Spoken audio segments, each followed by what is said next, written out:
Okay பாருங்க.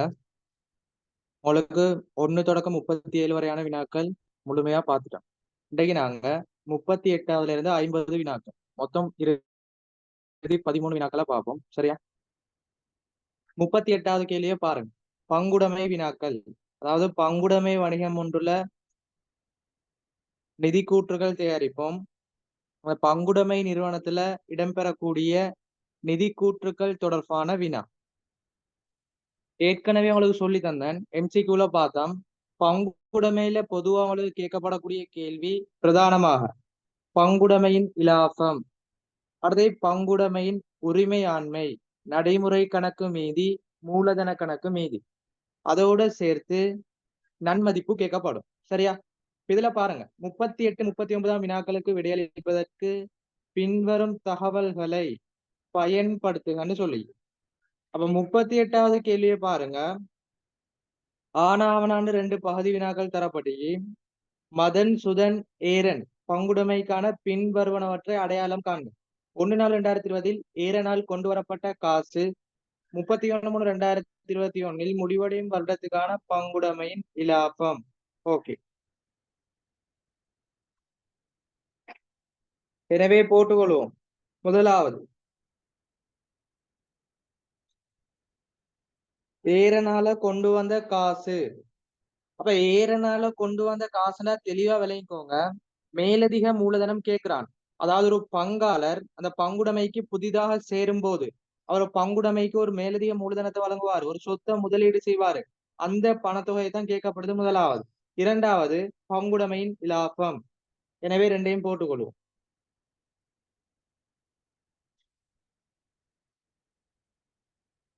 ஏரனால் கொண்டு வந்த காசு பங்குடைமையின் இலாபம் போட்டுக்கோங்க.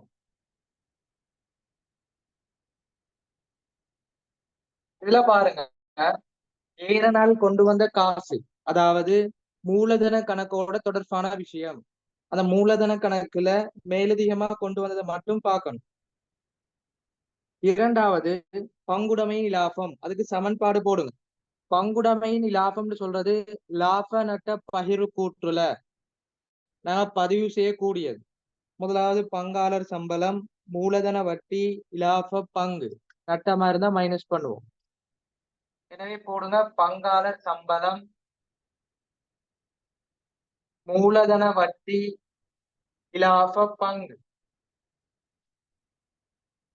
மூணையும் கூட்டி வந்தா பங்குடைமையின் இலாபம். இப்ப வினாக்கு போவோம். மதனும் சுதனும் லாப நட்டங்களை சமனாக பகிர்ந்து பங்குடைமை ஒன்றை நடாத்தி வந்தனர். 1/4/2020 ஏரன் ஒரு பங்காளராக அனுமதிக்கப்பட்டார். இப்ப பாருங்க, நிதியாண்டு ஆரம்பத்துல பங்காளராக இணைகிறார். அவர் மூலதனம் மற்றும் நன்மதிப்பு பங்கு ஆகிய இரண்டுக்குமாக காசை கொண்டு வந்தார். அப்ப மூலதனம் நன்மதிப்பு ரெண்டையும் சேர்த்து கொண்டு வந்தார். இத்திகதியில் பங்குடைமையின் நன்மதிப்பு 1000 மதிப்பிடப்பட்டிருந்தது. பங்குடைமையின் நன்மதிப்பானது பங்காளர் மூலதன கணக்கினூடாக சீராக்கப்படுகின்றது. மதன் சுதன் ஏரன் ஆகியோருக்கு இடையிலான லாப நட்ட பகிர்வு வீதம் முறை 5:3:2 இணங்கப்பட்டது. ஓகே பாருங்க, 1/4/2020 உள்ளவாறான மூலதன கணக்கு மீதிகள் நன்மதிப்பு சீராக்கத்தின் பின்னர். ஓகே, அடுத்து 31/3/2021 முடிவடையும் வருடத்துக்கான தரப்படி. இப்ப இதுல எப்படி கண்டுபிடிக்கிறதுன்னு பாருங்க. மூலதன கணக்கு போடுவோம். அந்த மூலதன கணக்குல 3 பங்காளர் பேரையும் போடுங்க. மதன் சுதன் ஏரன். அதுல பாருங்க நன்மதிப்பு சீராக்கத்தின் பின்னர் இறுதி மீதி தரப்படி. நன்மதிப்பு சீராக்கத்தின் பின்னர் இறுதி மீதி அது அப்படி போடுங்க. 5000, 3200, 1800.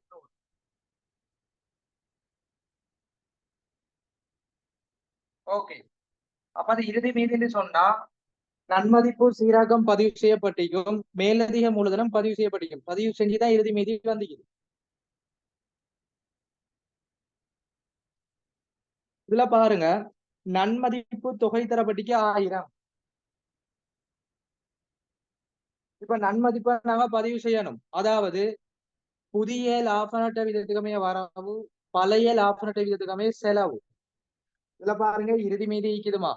நன்மதிப்பு பதிவு செஞ்ச பிறகுதான் இறுதி மீதி தந்திக்கிறான். அப்ப நன்மதிப்பை பதிவு செஞ்சா ஆரம்பத்துல வாரது என்ன, அத டிஃபரெண்டா வாரது மேலதிக மூலதனமாக இடப்பட்டது. எனவே நன்மதிப்பை பிரித்து எடுப்போம்.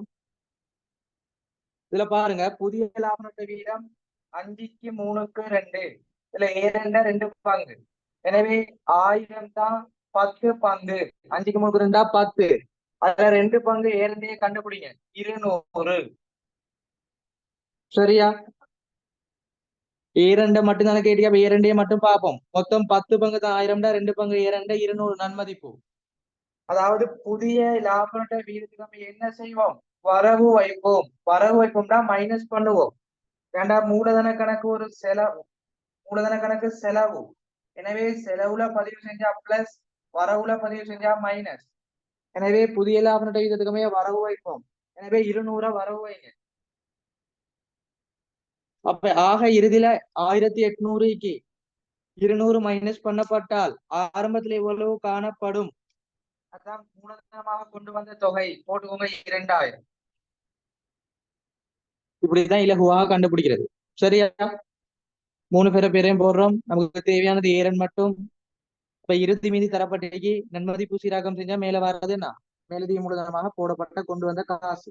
அப்ப மொத்தம் 1000 நன்மதிப்பு. 10 பங்கு தான் 1000, 2 பங்கு 200. புதிய லாப நட்ட விகிதத்துக்குமே வரவு வைக்கணும். வரவு வைக்கணும்னா மைனஸ். எனவே மைனஸ் பண்ணுங்க நன்மதிப்பு.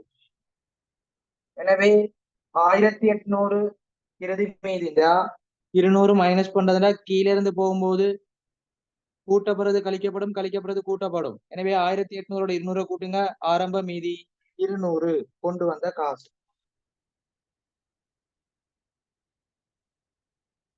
எனவே ஆன்சர் 2000 போட்டுக்கோங்க.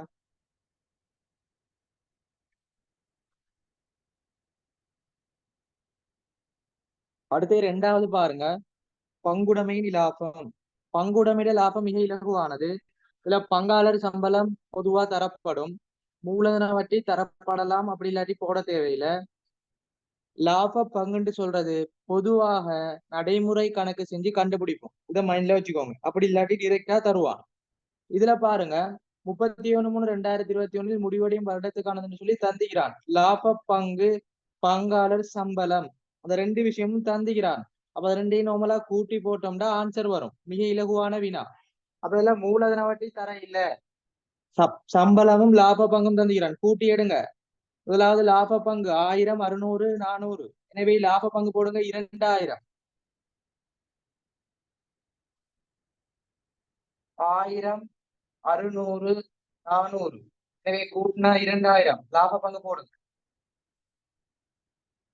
இரண்டாவது பங்காளர் சம்பளம் 800, 800, 600. எனவே போட்டுக்கோங்க 2200.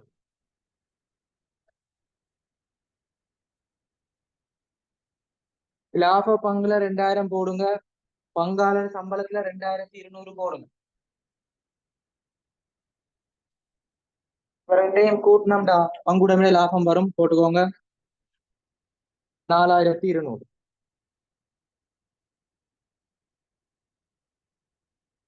எனவே 38வதுல ஆனாக்கு ஆன்சர் 2000, ஆவண்ணாக்கு ஆன்சர் 4200. சரியா? இது எழுதி கிளியர்னா போடுங்க. அடுத்த வினாக்கு போவோம்.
சரியா? இது ஓகேண்டா வேகமா போடுங்க. அடுத்த வினாக்கு போவோம். 39வது வினா உங்களுக்கு நாட்குறிப்பு பதிவோட தொடர்பான பங்குடைமையில நாட்குறிப்பு பதிவு படிச்சுப்பீங்க. அது மிக முக்கியமானது. தியரியில படிச்சுப்பீங்க. பாடமாக்கி வச்சுக்கோங்க. சரியா? பிள்ளைங்க வச்சுக்கோங்க. லாப பயிர் கூற்றுல இடம்பெறக்கூடியது நடைமுறை கணக்குல பதிவு செய்வோம். அந்த விடயங்களுக்கான நாட்குறிப்பு பதிவு. சரியா? ஒரு பங்காளர் சம்பளம் வழங்கினா எப்படி இரட்டை பதிவு? மூலதன வட்டி, லாப பங்கு, அடுத்து கடன் வட்டி, அடுத்து கடன் கணக்கிற்கு மாற்றக்கூடியது. ஒரு பங்காளர் பங்குடைமைக்கு மேலதிகமாக செலவு மேற்கொண்டா எப்படி இரட்டை பதிவு? இது பொதுவாக வரக்கூடிய விஷயம். ஓகே, 39வது போவோம். கேள்வியை பாருங்க. மதனுக்கு பகிரப்பட்ட மொத்த லாபத்தினையும் சுதனுக்கு பகிரப்பட்ட மொத்த லாபத்தினையும், அதாவது பகிரப்பட்ட சம்பளத்தையும் பகிர்வு செய்வதற்கான நாட்குறிப்பதிவுன்னு சொல்லி. ஓகே, அப்ப இது இலகுவான ஒரு விஷயம்.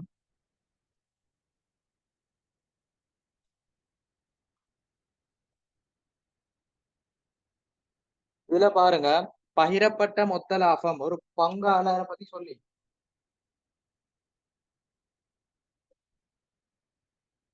முதலாவது மதனுக்கு பகிரப்பட்ட மொத்த லாபம். தம்பி, இதுல மொத்த லாபம் இங்க சொல்லப்படுற விஷயம் லாபம். சரியா? மொத்த லாபம் சொல்லப்படுறது லாபம். அதாவது அந்த மதன் என்ற பங்காளருக்குரிய லாபம், அவர பங்காளர் சம்பளம், அவர மூலதன வட்டி, அவர லாப பங்கு, இந்த மூணையும் கூட்டி வரதான் அவர லாபம், மொத்த லாபம். இதற்குரிய நாட்குறிய பதிவு கேட்டீங்க. ஓகேயா? அப்ப மதண்ட லாப பங்க கண்டுபிடிங்க. மேல வாங்க. அதுல தரப்பட்டிக்கு மதன் லாப பங்கு 1000, பங்காளர் சம்பளம் பாருங்க 800. எனவே ரெண்டையும் கூட்டுங்க 1800. இது முதலாவது செய்ய வேண்டிய விஷயம். பெருமதி தெரிஞ்சாதான் நாட்குறி பதிவுல போடலாம். அப்ப குறித்த பங்காளர லாபம்னு சொல்றது அவர் அந்த 3 பகிர்வையும் கூட்டி வாரது. இங்க மூலதன வட்டி இல்ல. எனவே பங்காளர் சம்பளத்தினையும் லாப பங்கையும் கூட்டுங்க 1800. இப்ப எப்படி இரட்டை பதிவுக்கு உட்படுத்துறது எல்லாருக்கும் தெரியும். லாப நட்ட பகிர்வு கூட்டுல வைக்கணும். இரண்டாவது நடைமுறை கணக்குல பதிவு செய்யணும். எனவே எழுதிக்கோங்க. இலாப நட்ட பகிர்வு கணக்கு வரவு, இலாப நட்ட பகிர்வு கணக்கு வரவு 1800. பங்காளர் நடைமுறை கணக்கு செலவு 1800. இங்க பங்காளர் நடைமுறை கணக்கு அதுக்கு பிராக்கெட்ல போடுங்க மதன். லாப நட்ட பகிர்வு கணக்கு வரவு 1800, பங்காளர் நடைமுறை கணக்கு செலவு 1800. அது குறித்த பங்காளர் தானே, எனவே பிராக்கெட்ல போடுங்க மதன்.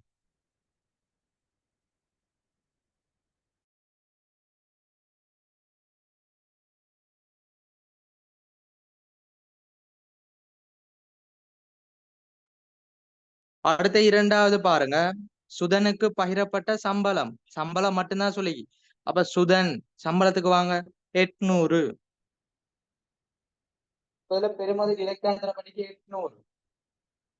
தம்பி, லாப பங்காக இருக்கலாம், மூலதன வட்டியாக இருக்கலாம், பங்காளர் சம்பளமா இருக்கலாம். இந்த மூன்று விடயங்களும் பகிர்வுக்குரிய மூன்று விடயங்களும் என்ன செய்வோம்? லாப நட்ட பகிர்வு கூற்று. லாப நட்ட பகிர்வு கணக்குல வரவு வைப்போம், நடைமுறை கணக்குல செலவு வைப்போம். அப்ப குறித்த பங்காளரை கேட்டா அவர நடைமுறை கணக்குல செலவு வைப்போம். இவ்வளவுதான் சிம்பிளானது. அப்ப மேல லாபம் கேட்டாலும் அதே மாதிரி தான் இரட்டை பதிவு மதண்டு வரும். கீழே பங்காளர் சம்பளம் சொன்னாலும் இரட்டை பதிவு அதுதான். அந்த பங்காளர பேர் மட்டும் மாற்றம் அடையும். எனவே எழுதிக்கோங்க. லாப நட்ட பகிர்வு கணக்கு வரவு,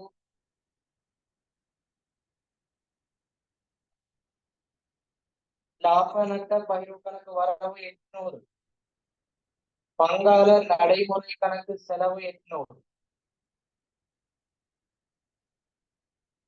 பிராக்கெட்ல போடுங்க சுதன். சரியா? இவ்வளவுதான் மிக இலகுவான ஒரு வினா. பாருங்க, ஃபைனல் பேப்பர்ல உங்களுக்கு பேசிக் விஷயத்தை வச்சு கேள்வி போடப்பட்டது.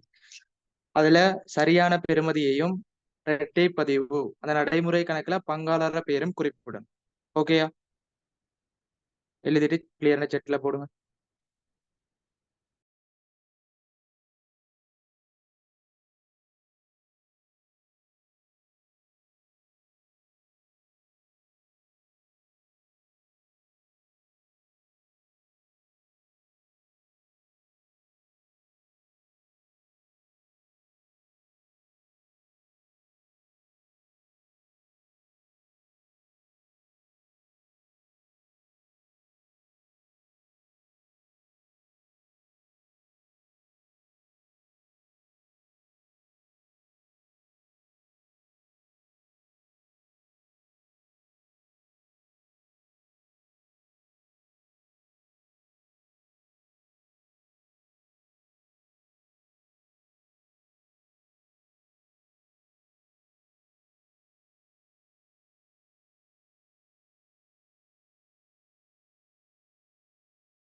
ஓகே, அடுத்த வினாக்கு போவோம். 40வது LK7.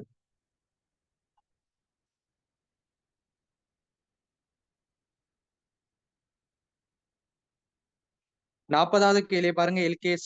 LK7 உங்களுக்கு சொல்லி தந்தேன். பார்ட் 2 வினாவில் எப்படி சார்ட் வரும், மாதிரி அமைப்பு. அடுத்து LK7ல முக்கியமான விஷயமும் சொல்லி தந்தேன். LK7ல பாருங்க, உங்களுக்கு அடிக்கடி சொல்லி தரது.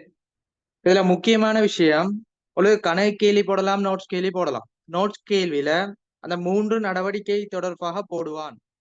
செயற்பாட்டு நடவடிக்கை, முதலீட்டு நடவடிக்கை, நிதியீட்டல் நடவடிக்கை, இதை வச்சு போடுவான். அப்ப இதுக்கு முன்னுக்கு நாங்க செஞ்ச paper, full syllabus paper, pass paper, model பேப்பர்ல இது தொடர்பான வினாக்கள் பார்த்தோம். சரியா? அப்ப செயற்பாட்டு நடவடிக்கைன்னா முதலாவது என்ன?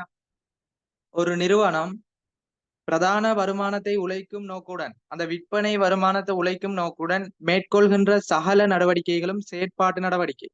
உதாரணமாக, வாடிக்கையாளரிடம் பெற்ற காசு, வழங்குனர் ஊழியருக்கு கொடுத்த காசு, செலுத்திய வட்டி, செலுத்திய வரி, இதோட தொடர்பான சகல விடயங்களும் செயற்பாட்டு நடவடிக்கையில் இருந்தான காசுக்கு வரும். அடுத்தது பாருங்க, முதலீட்டு நடவடிக்கை. ஆதனம் பொறி உபகரண, காசு கொள்வனவு, காசு விற்பனை போன்ற விடயங்களோட தொடர்பானது முதலீட்டு நடவடிக்கை. ஒரு ஆதனம் பொறிவனத்தை காசு கொள்வனவு செய்யறமா, காசுக்கு விற்பனை செய்யறமா, அல்லது முதலீடுகள் மேற்கொள்றோம், அந்த முதலீடுகளின் மூலம் கிடைக்கின்ற வருமானங்கள் முதலீட்டு நடவடிக்கை. இறுதியா பாருங்க, நிதியீட்டல் நடவடிக்கை.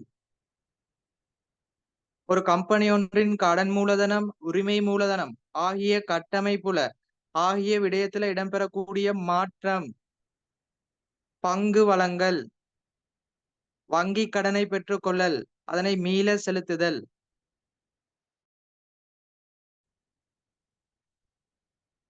தவணை கட்டணங்களை செலுத்துறது போன்ற விடயங்கள் வரும். சரியா? இப்ப பார்த்துக்கொள்ளுவோம்.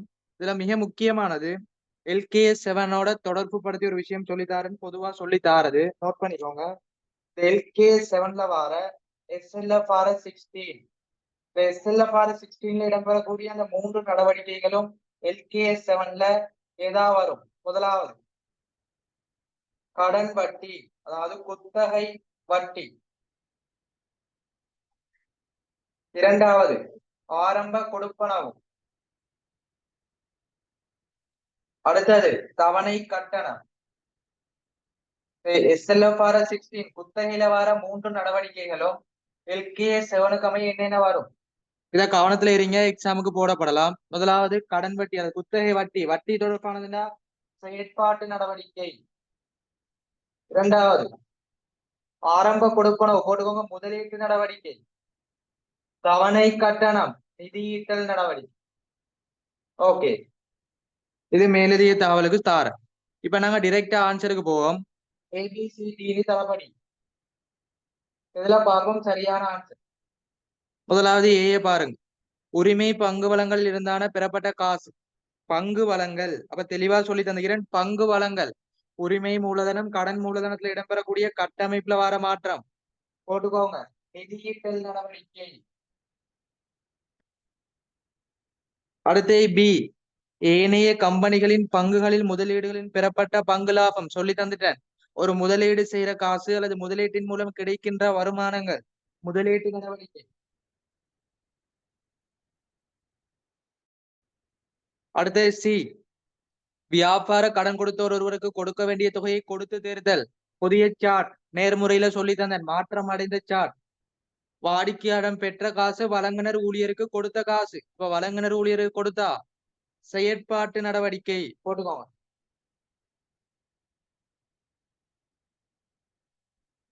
இறுதியா டிய பாருங்க, குத்தகை ஒன்றுக்கான ஆரம்ப கொடுப்பனவு தான் சொல்லி தந்துட்டேன். ஆரம்ப கொடுப்பனவு இல்லையான ஆன்சர் போட்டுறக்கூடாது, எழுதிக்கோங்க. முதலீட்டு நடவடிக்கை. இதோட 40வது வினா முடியுது, எழுதிக்கோங்க.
ஓகே, அடுத்த வினாக்கு போவோம். 41வது. LKS 10, LKS 37. கொஞ்சம் பாருங்க, டிஃப்ரெண்டா போடப்பட்டிருக்கு. ஏற்கனவே சொல்லி தந்த விஷயம், ஒரு பந்தி அமைப்பு தரப்பட்டு கொடுக்கல் வாங்கல் ஒன்று தரப்பட்டு இந்த ரெண்டு விடயத்தையும் ஜாயின் பண்ணி தரப்பட்டி. சிம்பிளான கேள்வி. எல்கேஎஸ் 10 சொல்றது அறிக்கையிடும் காலப்பகுதிக்கு பின்னரான நிகழ்வு. எல்கேஎஸ் 37 சொல்றது ஏற்பாடுகள், நிகழத்தக்க பொறுப்பு, நிகழத்தக்க சொத்து. சரியா? இதுல கேட்கப்பட்ட வினாவை பார்ப்போம்.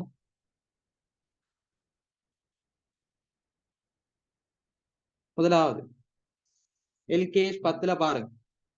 அறிக்கையிடும் காலப்பகுதிக்கு பின்னரான நிகழ்வின்படி இந்நீதிமன்ற கட்டளையானது சீராக்கும் நிகழ்வா, சீராக்க தேவையில்லையா? கேட்கப்பட்ட கேள்வி சீராக்கணுமா இல்லையா, அதை மட்டும் போடணும். இரண்டாவது எல்கேஎஸ் 37 ஏற்பாடுகள், நிகழத்தக்க பொறுப்பு, நிகழத்தக்க சொத்துக்களின் படி நீதிமன்ற கட்டளை தொடர்பில் இனங்காணப்பட்ட பொறுப்பு. ஓகே,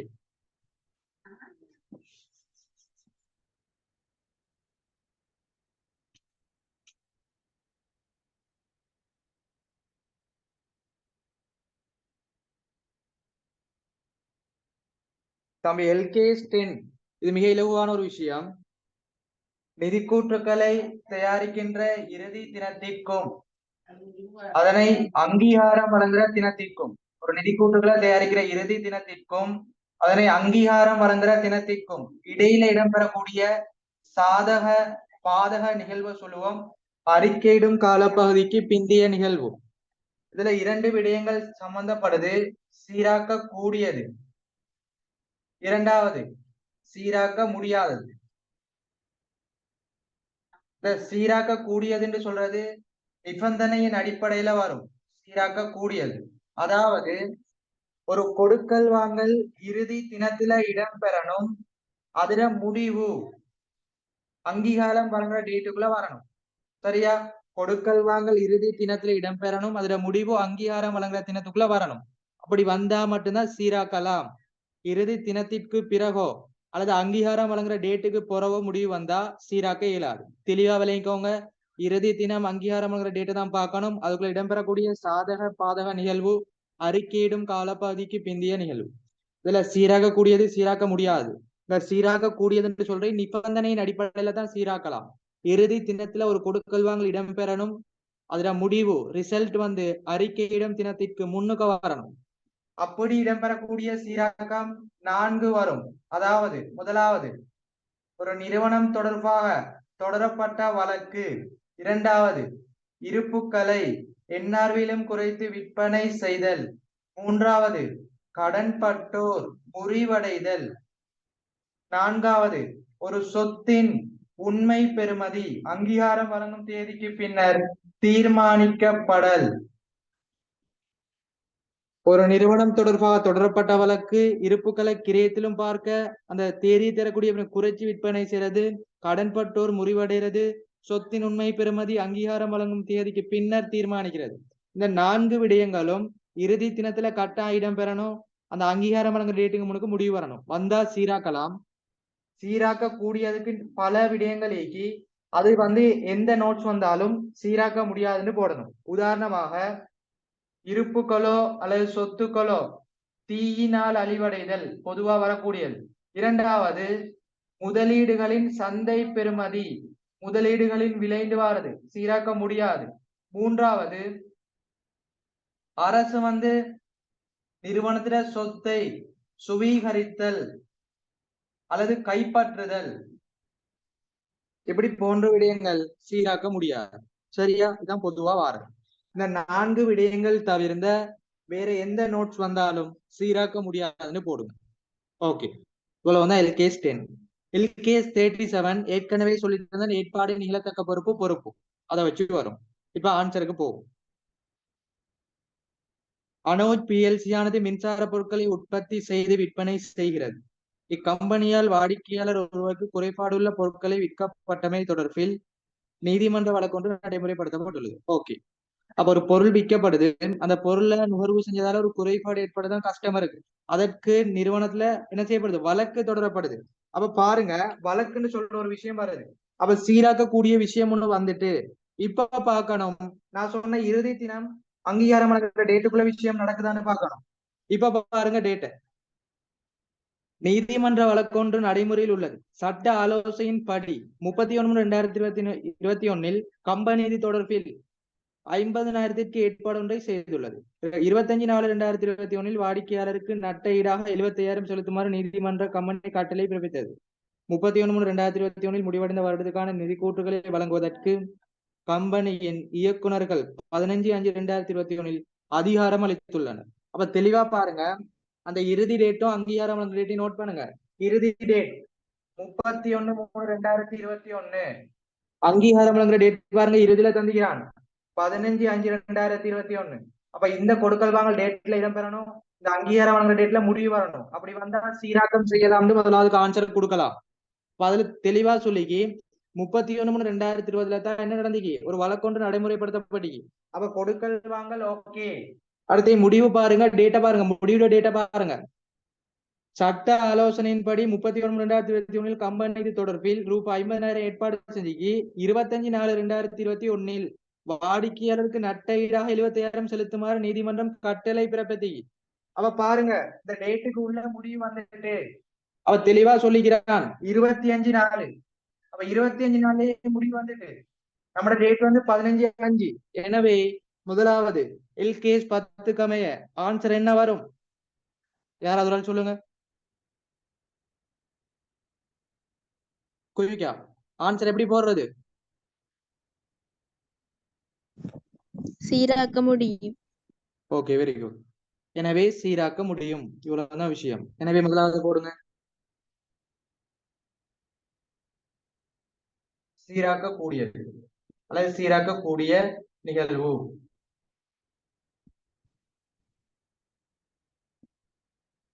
தம்பி இதுல ஒரு கேள்விக்கு ஆன்சர் சொல்லி தரையில பொதுவா எல்லாம் சொல்லி தந்துட்டேன்.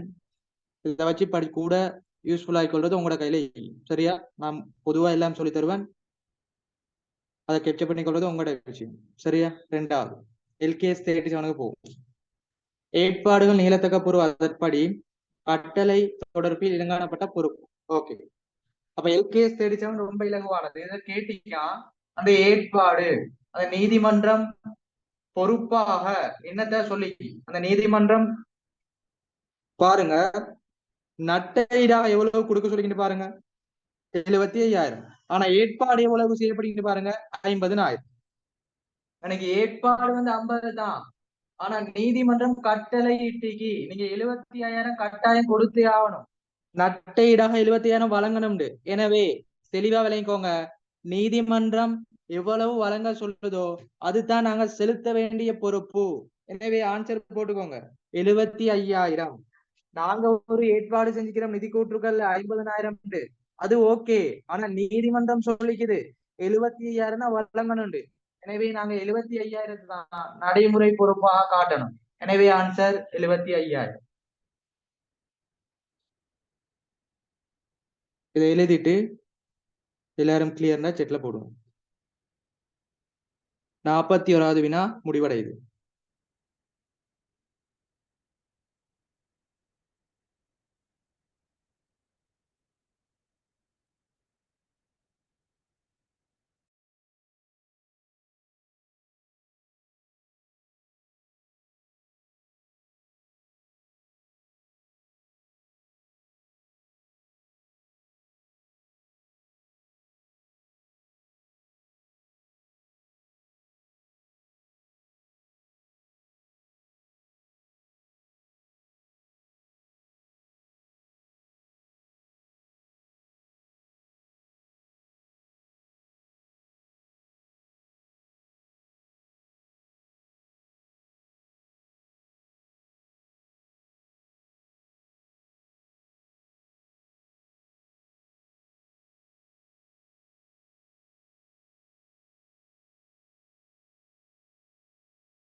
ஓகே, அடுத்த வினாக்கு போவோம். 42வது பாருங்க, கம்பெனியோட தொடர்பானது பங்கு வளங்கள். இதுல பங்கு வளங்கள்ல சாதாரண பங்கு வளங்கள், ஒதுக்கங்களை மூலதனமாக்குதல், உரிமை வளங்கள். அதோட தொடர்பு படுத்தி நாட்குறி பதிவு கேட்கப்படலாம். அல்லது உங்களுக்கு கூறப்பட்ட மூலதன பெறுமதி, ஒதுக்கங்கள பெறுமதி, உரிமையாண்மை ஆன்சர், ஆண்டுக்குரிய லாபம், பங்கொன்றுக்கான பிரதி பயன், பங்குகளின் எண்ணிக்கை இது தொடர்பாக கேட்கப்படலாம்.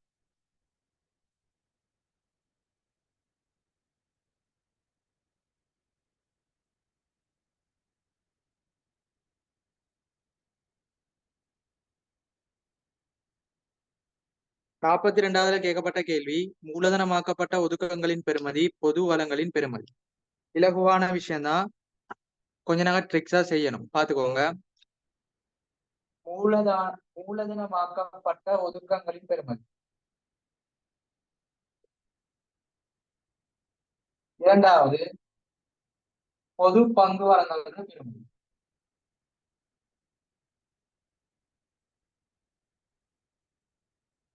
தெளிவா பாத்துக்கோங்க. முதலாவது, இந்த மூலதனமாக்கப்பட்ட பெறுமதின்னு சொல்றது கூறப்பட்ட மூலதனம், அந்த கூறப்பட்ட மூலதனத்தோட சேர்க்கப்படக்கூடிய விஷயம். அதாவது கூறப்பட்ட மூலதனம் செலவு வைக்கக்கூடிய விஷயம்.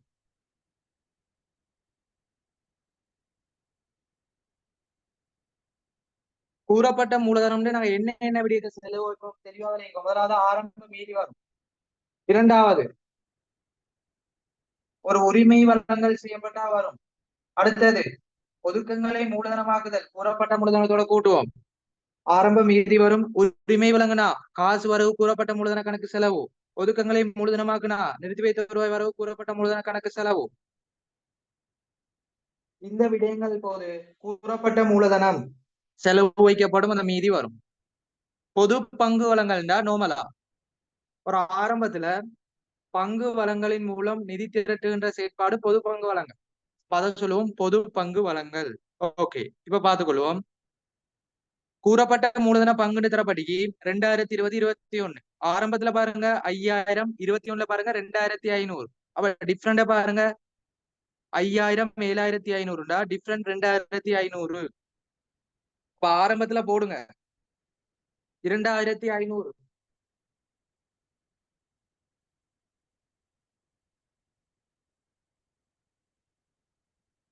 அந்த வேறுபாட்டு தொகை.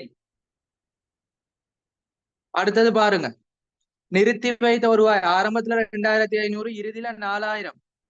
இந்த நிறுத்தி வைத்த வருவாய் பாருங்க, நிறுத்தி வைத்த வருவாய் ஆரம்பம் இறுதி மீதி தரப்படி.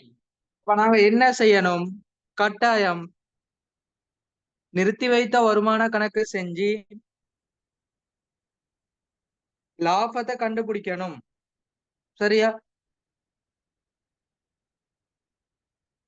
எனவே இதுல பாருங்க, ஆரம்பத்துல நிறுத்தி வைத்த ரூபாய் மீதி 2500 போட்டுக்கோங்க மீதி. அடுத்தது மீதி வந்தது, மீதி சென்றது, பெருமதி போடுங்க 4000. நிறுத்தி வைத்த வருமான கணக்கு சொல்லி தந்தேன். பொது ஒதுக்கத்திற்கு மாற்றுதல், நிறுத்தி வைத்த வருவாயை மூலதனமாக்குதல், இடைக்கால பங்கு லாபம் செலுத்துதல், செலவுல வாரது ஆண்டுக்குரிய லாபம்.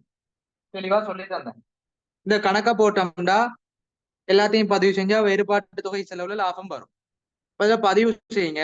இக்கம்பெனியின் 31/3/2021 முடிவடைந்த வருடத்துக்கான லாபம் 3500 இருந்தது. அப்ப லாபத்தை போடுங்க 3500. நமக்கு இதுல தேவையானது என்ன, தெளிவா சொல்லி தந்துட்டேன். உரிமை வழங்கல், ஒதுக்கங்களை மூலதனமாக்குதல், மீதி. இதை கண்டுபிடிக்கணும். கண்டுபிடிக்கிறேன்டா நிறுத்தி வைத்த வருமான கணக்குக்கு தான் வரணும். ஏன்னா அதுல தான் பொது ஒதுக்கமோ நிறுத்தி வைத்த ரூபாய் மூலதனமாக்குதலோ ஈக்கி. அப்ப அந்த கணக்கு கட்டாயம் செய்யணும். எனவே ஆரம்ப மீதி போட்டுட்டோம், லாபம் போட்டுட்டோம், இறுதி மீதி போட்டுட்டோம். தொடர்ச்சியா பாருங்க, கம்பெனி இடைக்கால பங்களாக 5 லட்சம் செலுத்தியது. அப்ப இடைக்கால பங்களாகவும் 5 லட்சம் போடுங்க. கம்பெனி நிறுத்தி வைத்த வருவாயில் ஒரு பகுதியை மூலதனமாக்கியதுடன், ஓகே, நிறுத்தி வைத்த வருவாய் மூலதனமாக்கியது அந்த பகுதியை தான் கண்டுபிடிக்க போறோம். 31/3/2021 முடிவடைந்த வருடத்தில் பொது பங்கு வளங்கள் ஒன்றையும் மேற்கொண்டது. இந்த பொது பங்கு வளங்களையும் கண்டுபிடிக்க போறோம். இப்ப 2 இடம் பெற்றீங்க, 2ஐயும் கண்டுபிடிப்போம். வணிகத்தின் உரிமையாளர் மீது தாக்கத்தை செலுத்தக்கூடிய வேற எந்த கொடுக்கல் வாங்கலும் இடம்பெறவில்லை. ஓகே, வேற ஏதாவது சொல்லப்படியான்னு பாருங்க. இடைக்கால பங்களாகவும் போட்டுட்டோம், ஆரம்ப இறுதி மீதி போட்டுட்டோம், லாபம் போடணும். இப்ப கூட்டி எடுத்தோன்னா நிறுத்தி வைத்த வருவாயை மூலதனமாக்குதல் வரும். எனவே கூட்டி எடுங்க. 2500 3500 டபுள்ல போடுங்க 6000. பாருங்க வரவுல 4500, 6000த்துல 4500 போனா ஒதுக்கங்களை மூலதனமாக்குதல் 1500. ஆன்சர் கண்டுபிடிச்சிட்டோம். அப்ப ஒதுக்கங்களை மூலதனமாக்குனா கூறப்பட்ட மூலதனத்துல என்ன செய்வோம்? பிளஸ் பண்ணுவோம். ஓகே.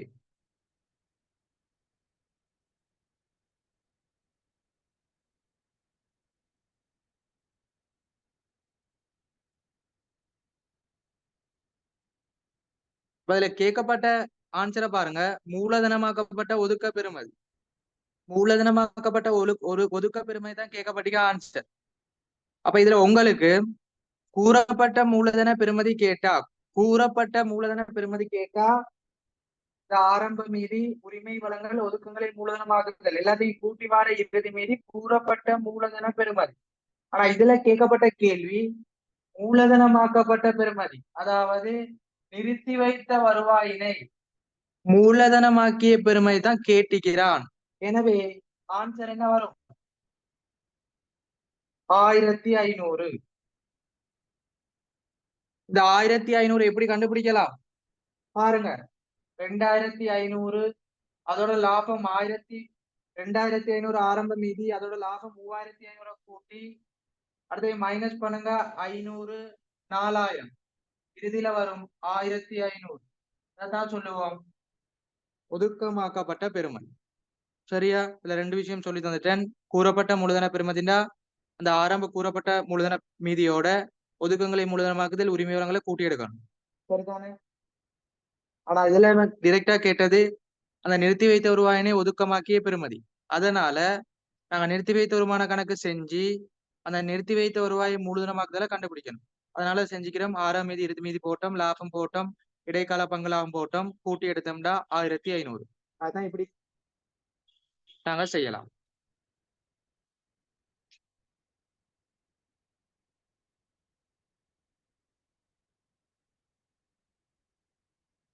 அடுத்த ரெண்டாவது பாருங்க, பொது பங்கு வழங்கல்ற பெறுமதி.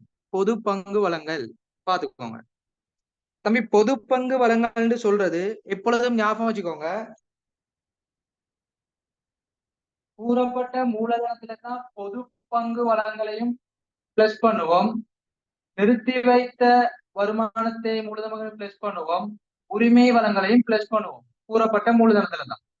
அதாவது பொது பங்கு வளங்கள் வழங்கினாலும் கூறப்பட்ட மூலதனம் செலவு வரும். நிறுத்தி வைத்த வருவாய் மூலதனமாகலாம் கூறப்பட்ட மூலதனம் செலவு. உரிமை வழங்கினாலும் கூறப்பட்ட மூலதனம் செலவு. அப்ப தெளிவா பாருங்க, இந்த கூறப்பட்ட மூலதன வேறுபாட பாருங்க. 5000ல இருந்து 7500 மாறி. அப்ப டிஃப்ரெண்டா பாருங்க 2500. இந்த 2500க்குள்ள என்னெல்லாம் காணப்படும்? பொது பங்கு வழங்கலும் இடம்பெற்று நிறுத்தி வைத்த வருவாய் மூலதனமாக்குதலும் இடம்பெற்று தெளிவா விளைக்கொள்ளும். ஏண்டா கூறப்பட்ட மூலதனம் செலவு வைக்கிறே 3 விடயங்கள். ஆரம்ப மீதி இல்லாம பொது பங்கு வழங்கல், நிறுத்தி வைத்துருவாய் மூலதனமாக்குதல், உரிமை வழங்கல். அப்ப டிஃப்ரெண்ட் 2500. அந்த 2500ல தான் பொது பங்கு வழங்கலுமேக்கு நிறுத்தி வைத்துருவாய் மூலதனமாக்குதல் ஈக்கி தெளிவா சொல்லிட்டான்.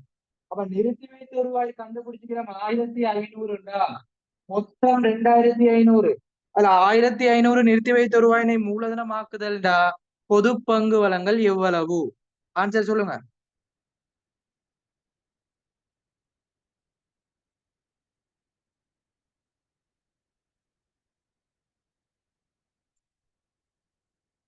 வெரி குட், போட்டுக்கோங்க 1000. சிம்பிளான விஷயம். கஷ்டமா இது? இப்படி தெளிவா படிச்சுக்கொள்ளணும். அப்ப கேட்கப்பட்ட கேள்வி என்னன்னு தெளிவா விளங்கிக் கொள்ளணும். முதலாவது கேட்கப்பட்டது கூறப்பட்ட மூலதன பெறுமதி இல்ல, மூலதனமாக்கப்பட்ட பெறுமதி. நிறுத்தி வைத்த வருவாயினை மூலதனமாக்கப்பட்ட பெறுமதி. அப்ப அதை எப்படி கண்டுபிடிக்க சொல்லி தந்துட்டேன். கூறப்பட்ட மூலதனம் மீதினா எப்படின்னு சொல்லி தந்தேன். பொது பங்கு வழங்கல் எப்படின்னு பார்த்துட்டோம். எனவே ஆன்சர் 1500 1000. தெளிவா எழுதிக்கோங்க.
ஓகே, அடுத்த விஷயத்துக்கு போவோம்.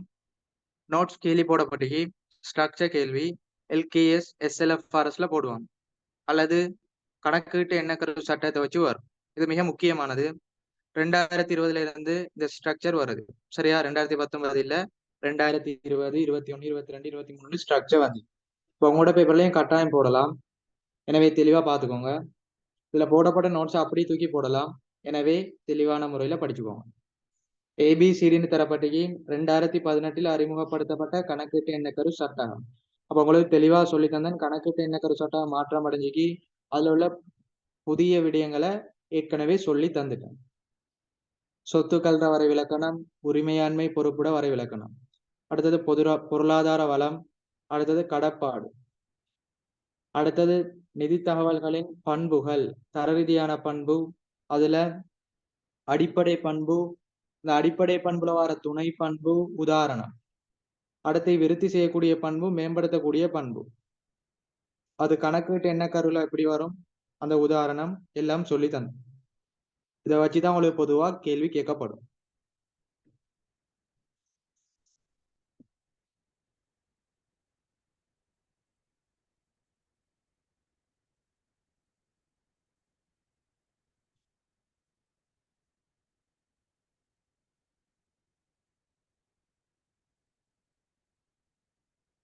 ஏபிசிடி பாருங்க. முதலாவது பொருத்தமான தன்மை மற்றும் ஆகியன நிதி தகவலின் அடிப்படை தர ரீதியான பண்பு. எனவே முதலாவது எழுதிக்கோங்க, அடிப்படை பண்பு. அடிப்படை பண்புல ரெண்டு விஷயம் வரும். முதலாவது பொருத்தமான தன்மை அல்லது பொருத்தப்பாடு, இரண்டாவது உண்மையான பிரதிநிதித்துவம்.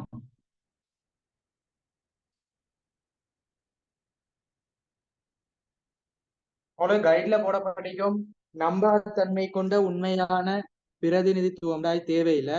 நான் சொல்லி தந்த மாதிரியே படிச்சுக்கோங்க. உண்மையான பிரதிநிதித்துவம் அப்படி போட்டாலே போதும். சரியா? எனவே ஏகே ஆன்சர். அவன் பொருத்தமான தன்மை தந்துட்டான். எனவே உண்மையான பிரதிநிதித்துவம் ஏகே ஆன்சர் எழுதிக்கோங்க.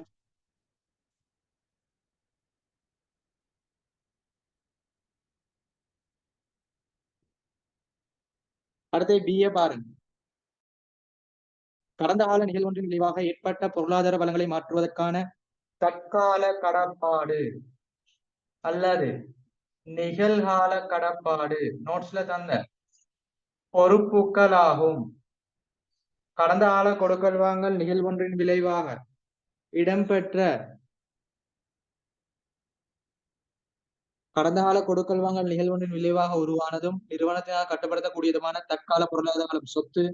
கடந்த கால கொடுக்கல் வாங்கல் நிகழ்வொன்றின் விளைவாக பொருளாதார வளங்கள்ல கைமாற்றம் அல்லது பரிமாற்றத்தை ஏற்படுத்துவதற்கான தற்கால கடப்பாடு பொறுப்பு ஆகும். ரெண்டையும் தெளிவா விளங்கிக்கோங்க. எனவே பி தற்கால கடப்பாடு.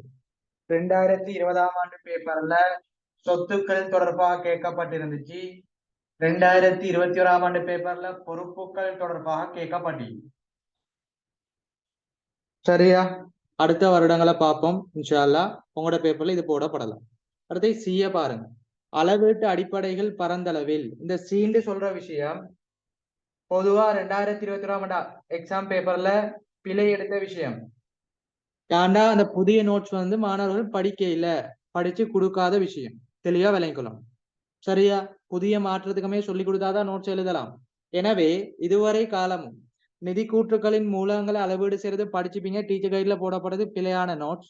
நோமலா போட்டிகிறான் வரலாற்று கிரயம், நடைமுறை பெறுமதி, தேறிய தேரக்கூடிய பெறுமதி, நியாயமான பெறுமதி, இழிவு பெறுமதி அப்படி போட்டிக்கிறான்.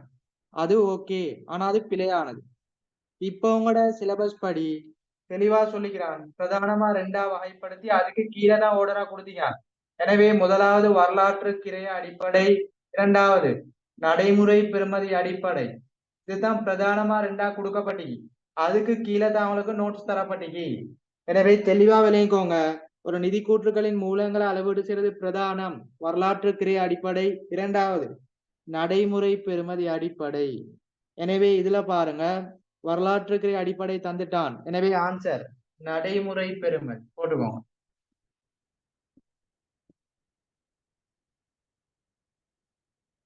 அடுத்து டிய பாருங்க.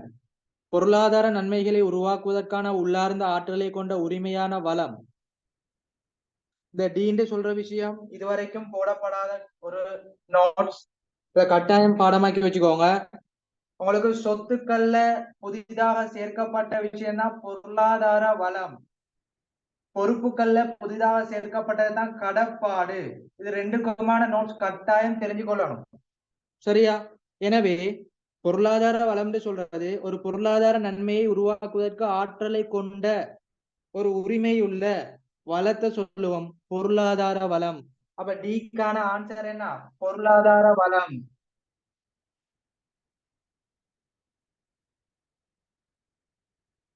அடுத்து கடப்பாடு. இந்த கேள்வி போடப்படையில இந்த நோட்ஸை கட்டாயம் பார்த்து கொள்ளணும்.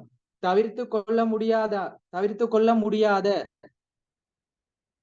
ஒரு பொறுப்பை தான் சொல்லுவோம் கடப்பாடு.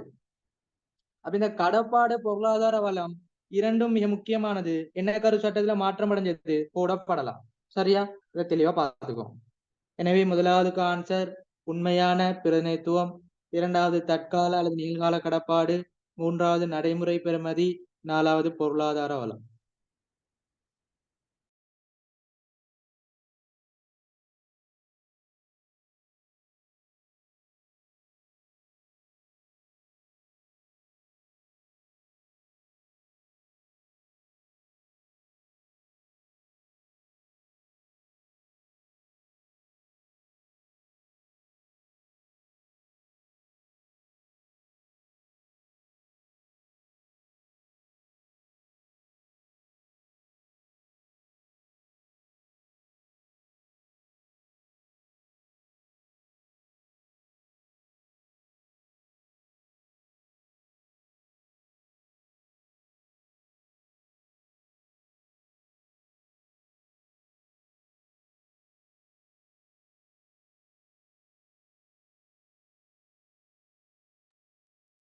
அடுத்த வினாக்கு போவோம். SLFRS 15 பார்ட் 1ல நம்மளா சொல்லி தந்துக்கிறேன். இன்ஷா அல்லாஹ் பார்ட் 2ல எப்படி வரும்னு முழுமையா ஒரு கிளாஸ் போட்டு செஞ்சு தருவேன். SLFRS 15 சரியா? வாடிக்கையாளர் ஒப்பந்தத்துடன் தொடர்புடைய வருமானம். இப்ப இதுல உங்களுக்கு என்ன கேட்கப்பட்டீங்கன்னா இனங்காணப்பட்ட வருமானம், உழைக்கப்படாத வருவாய். மிக இலகுவான கேள்வி பார்ப்போம்.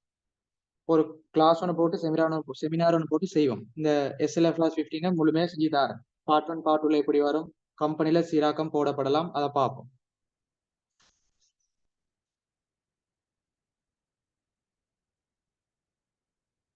முதலாவது இனங்காணப்பட்ட வருமானம், இரண்டாவது உழைக்கப்படாத வருவாய்.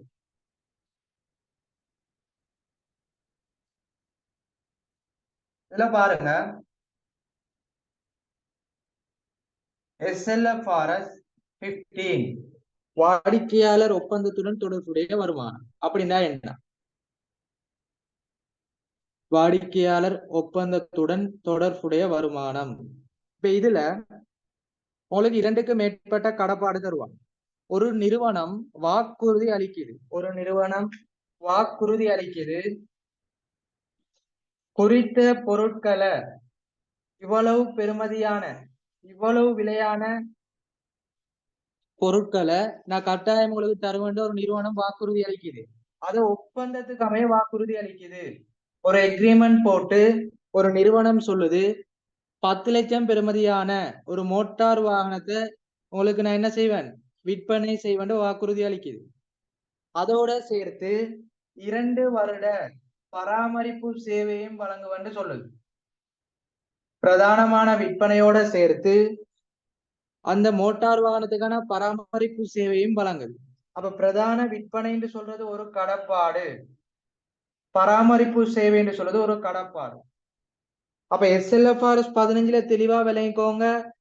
இரண்டுக்கு மேற்பட்ட பல கடப்பாடு காணப்படும். சரின்னு போடலாம். கூற்று கேள்வி வந்து போன பேப்பர்ல சொல்லி தந்தேன். SLFRS 15க்கு அமைய இரண்டுக்கு மேற்பட்ட கடப்பாடுன்னு சொல்றது இந்த நிறுவனம் என்ன பொருளை என்னத்தை அவன் எந்த பெருமதிக்கு தருவண்டு வாக்குறுதி அளிச்சுக்கானோ அதான் கடப்பாடு. அப்ப தெளிவா விலையும் கொள்ளணும். ஒரு நிறுவனம் குறித்த பொருளை இவ்வளவு பெருமதியான விலைக்கு தருவண்டு ஒப்பந்தத்துக்குமே வாக்குறுதி அளிக்கும். அப்படி வாக்குறுதி அளிக்கப்படுற விடயத்தை நாங்க கணக்கீட்டு வடிவுல காட்டுறதான் சொல்லுவோம் SLFRS 15. இது ஷோர்ட்டா சொன்னோம்.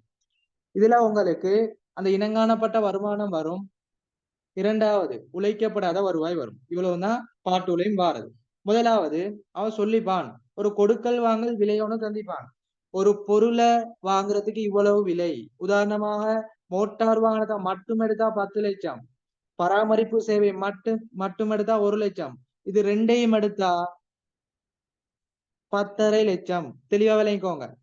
மோட்டார் வாகனம் மட்டும்டா 10, பராமரிப்பு சேவை மட்டும்டா 1 லட்சம், ரெண்டைக்குண்டா 11 லட்சம் வருது. இது ரெண்டையும் ஒரே டைம்ல எடுத்தா என்ன 10,5 லட்சம். இப்படி தந்திப்பான். அப்ப தனித்தனியே கொடுக்கல் வாங்கல் விலை தந்திப்பான். அடுத்து தனி விலை தந்திப்பான். இதை வச்சு நாங்க அந்த வருமானத்தை ஒதுக்கீடு செஞ்சு கண்டுபிடிக்கணும். பார்த்துக்கொள்வோம். சுரங்கா PLC ஆனது இயந்திரங்களை உள்ளூர் சந்தையில் விற்பனை செய்கிறது. இயந்திரங்களை நிறுவுவதற்கு விசேட அறிவு தேவைப்படுவதனால் கம்பெனியானது இயந்திர நிறுவுதலை மேற்கொள்கின்றது. இயந்திரம் ஒன்றின் விற்பனை விலை நிறுவுதல் கட்டணம் என்பன முறையே 3000, 4 லட்சம் ஆகும். அப்ப தெளிவா சொல்லப்பட்டி இந்த விற்பனை விலை நிறுவுதல்.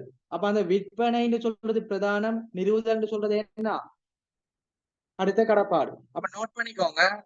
இதுல விற்பனை விலை அடுத்தது நிறுவுதல் ரெண்டும் தனித்தனியா பெருமதி தரப்படி. நோட் பண்ணிக்கோங்க. 3000, 400. அடுத்தது தொடர்ச்சியா பாருங்க. கம்பெனியானது 1/3/2021 5 இயந்திரங்களை விற்பனை செய்யுது. நிறுவதற்கான ஒப்பந்தம் ஒன்றை செய்துள்ளது. அப்ப நோட் பண்ணிக்கோங்க. ஒப்பந்தம் எப்ப செஞ்சீங்கன்னு பாருங்க. எக்ரிமெண்ட் எப்ப போடப்பட்டீங்கன்னு நோட் பண்ணுங்க. 1/3/2021. தொடர்ச்சியா பாருங்க. 31/3/2021 கம்பெனி இயந்திரங்களில் 3 இயந்திரங்களை விநியோகித்துள்ளது. அப்ப விநியோகம் செய்யப்பட்டது எத்தனை பாருங்க 3. இரண்டாவது அவற்றுள் 2 இயந்திரங்கள் நிறுவுதலை பூர்த்தியாக செய்துள்ளது. இந்த 3 இயந்திரங்கள்ல 2 இயந்திரம் விற்பனையும் செய்யப்பட்டிருக்குது, நிறுவுதலும் பூர்த்தி அடைஞ்சு தெளிவாக இருக்கும். மொத்தம் 3 விநியோகம் செஞ்சுக்கிறோம், அதுல 2 நிறுவுதலையும் பூர்த்தி அடைஞ்சு. இப்ப கேட்கப்பட்ட கேள்வி இதெல்லாம் சொல்லிக்கிறான். இறுதியில இவ்வொப்பந்தத்திற்கு அமைய 1/3/2021 முற்பணமாக பெற்றது 11,000, அதாவது 11 லட்சம். இப்ப ஆரம்பத்துல முற்பணமா கிடைச்சிக்க எவ்வளவு 11 லட்சம். ஓகே, தெளிவா விளங்கிக்கோங்க. இனங்காணப்பட்ட வருமானம் தான். அந்த வருமானங்களை தனித்தனியா ஒதுக்கீடு செஞ்சு பிரிச்செடுத்தா வருமானம் வரும். அதுல கூட்டுத்தொகை. உழைக்கப்படாத வருவாய்னா ஆரம்பத்துல ஒரு முற்பணம் காசு பெற்றிருப்போம், அதுல நாங்க வருமானமா காட்டினதை கழிக்க எடுத்தோம்டா பேலன்ஸா உள்ளது. நாங்க உழைக்காம எக்ஸ்ட்ரா வாங்கிப்போமே, அதைத்தான் சொல்லுவோம் உழைக்கப்படாத வருவாய். தெளிவா விளங்கி. ஆரம்பத்துல முற்பணமா வாங்கிறோம்ல 11 லட்சம், இல்ல நாங்க வருமானமா குறிப்பிட்டதை காட்டுவோமே, அது தவிர்ந்த பேலன்ஸ் ஆகுள்ளது என்ன அங்க நாங்க விநியோகமே செய்யல, உழைக்க இல்ல, விற்பனை செய்ய இல்ல, மேலதிகமா கிடைச்சிக்குது, அதுதான் சொல்லுவோம் உழைக்கப்படாத வருவாய். ஓகே, இப்ப ஆன்சரு போகும். இப்ப எப்படி போறது பாருங்க. முதலாவது வருமானத்தை ஒதுக்கீடு செய்வோம். அப்ப இதுல விநியோகம் எவ்வளவுன்னு பாருங்க 3, அதுல 2 தான் நிறுவுதல் செஞ்சுக்கிறோம். அப்ப நாங்க என்ன செய்யணும், அந்த 2 இயந்திரத்தை தான் ஒதுக்கீடு செய்யலாம். தம்பி 3 விநியோகம்டாலும் 2 தான் நிறுவுதல் அடைஞ்சிக்கு. எனவே 2 தான் நாங்க என்ன செய்யலாம், விநியோகம் செய்யலாம். எனவே ஒதுக்கீடு போடுங்க. 2 தர 3000, அடுத்தது 2 தர 400. ஏன்னா 2 பொருள் தான் பூரணமா முழுமையா அடைஞ்சி. எனவே 2 தர 3000 விற்பனை, 2 தர 400 நிறுவுதல். எனவே பெருக்கிடுங்க 6800. எனவே 6800 வருமானமாக காட்டக்கூடியது. இரண்டாவது மொத்தம் பாருங்க 11 லட்சம், அதுல 6800 தான் வருமானம். பேலன்ஸ் உள்ளது நாங்க உழைக்கவே இல்லை, மேலதிகமா கிடைச்சிக்கு, அதான் சொல்லுவோம் உழைக்கப்படாத வருவார். எனவே போட்டுக்கோங்க 4000. இவ்வளவுதான் சிம்பிளான விஷயம். சரியா? மொத்தம் 5ல 3 விநியோகம் செஞ்சுக்கோம், அதுல 2 தான் நிறுவுதல் இடம் பெட்டிக்கு. அப்ப 2 தான் பூரணமா 2 முடிவடைஞ்சிக்கு. அப்ப 2 தான் நாங்க என்ன செய்யலாம், வருமானமா உட்படுத்தலாம். எனவே 2 தர விற்பனை விலை, 2 தர நிறுவுதல், பெருக்கி எடுத்தா 6800.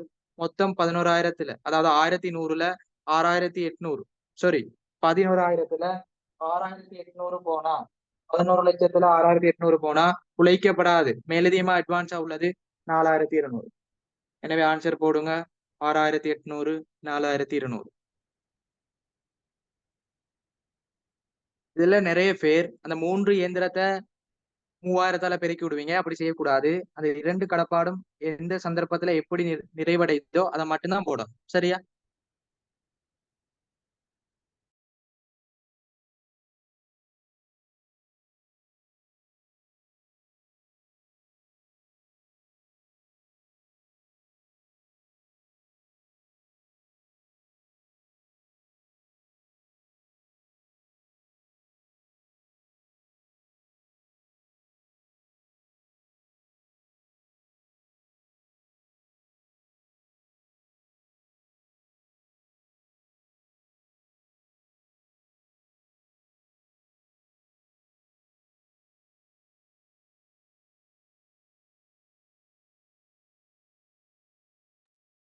இதுலமா நீங்க கேட்டீங்க அந்த ஒண்ணுக்கான விற்பனை உள்ளடக்க முடியாதுன்னு. இப்ப தெளிவா எக்ரிமெண்ட்ல அவன் சொல்லிக்கிறான். என்ன சொல்லிக்கிறான்? அந்த இயந்திரத்தை விற்பனை செய்வானா, நிறுவுதலும் செய்வான். அப்ப ரெண்டையும் செஞ்சாதான் வருமானமா எடுக்கலாம். ஒன்ன பூர்த்தி அடைஞ்சா வருமானமா எடுக்கல. நிபந்தனையா இதான். எக்ரிமெண்ட்ல நீங்க சொல்லிக்கிறீங்க, குறித்த பொருளை இயந்திரத்தை விற்பனையும் செய்வோம், நிறுவுதலை மேற்கொள்ளும். அப்ப விற்பனையும் செஞ்சு நிறுவுதலும் செஞ்சாதான் வருமானமா பூரணமா நாங்க ஏற்றுக்கொள்ளலாம். அதனாலதான் 2 மட்டும் எடுக்கிறோம். சரியா?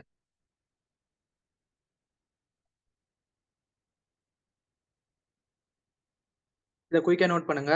அடுத்து 45வது போவோம். கணக்கீட்டு விகிதங்கள். ஏற்கனவே சொன்ன 3 கேள்வி வரும். உனக்கு எம்சிக்யூல 2 பார்த்தோம். இப்ப பின்னுக்கு ஸ்ட்ரக்சர்ல ஒரு கேள்வி பார்க்க போறோம்.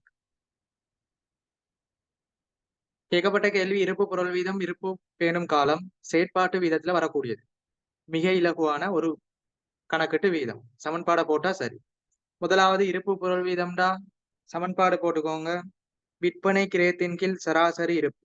இருப்பு பேணும் காலம்டா சராசரி இருப்பின் கீழ் விற்பனை கிரயம் தர காலம் அல்லது காலத்தின் கீழ் இருப்பு புரள்வு விகிதம். சமன்பாடு போடுவோம்.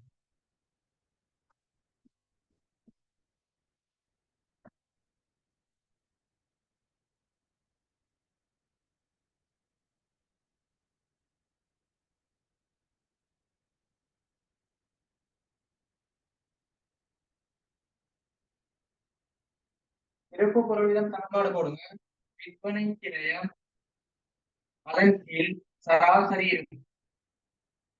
இருப்பு பேணும் காலம்டா இந்த இருப்பு பொருள் வீதத்தை தலை கீழா போடணும், எதிரா போடணும். சராசரி இருப்பு அதன் கீழ் விற்பனை கிரயம் தர காலம். இதுல ஒரு விஷயம் நோட் பண்ணிக்கொள்ளணும். காலம் சொல்றது பொதுவா 365 போடணும். பேப்பர்ல 300 அல்லது 360 தந்தா பேப்பர்ல தரக்கூடியதை போடணும். சரியா? இந்த காலம் சொல்றது பொதுவா நாட்களுக்கான 365 நாட்கள் தெரியும். ஆனா பேப்பர்ல அவன் என்ன தரானோ அதை போடுங்க. அப்படி இல்லையா அதுக்கு 2வது சமன்பாடு காலத்தின் கீழ் இருப்பு புரள்வு விகிதம். 2 சமன்பாடுலயும் ஆன்சர் சேமா வரும்.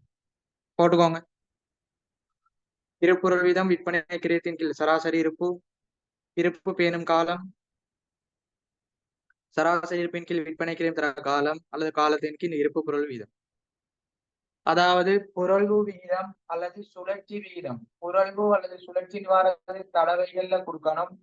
அடுத்தது பேணும் காலம் வாரது நாட்கள்ல கொடுக்கணும். இதை நோட் பண்ணிக்கோங்க. பார்ட் 2 இருந்தா கட்டாயம் இந்த வடிவங்களை கொடுத்து கொள்ளணும்.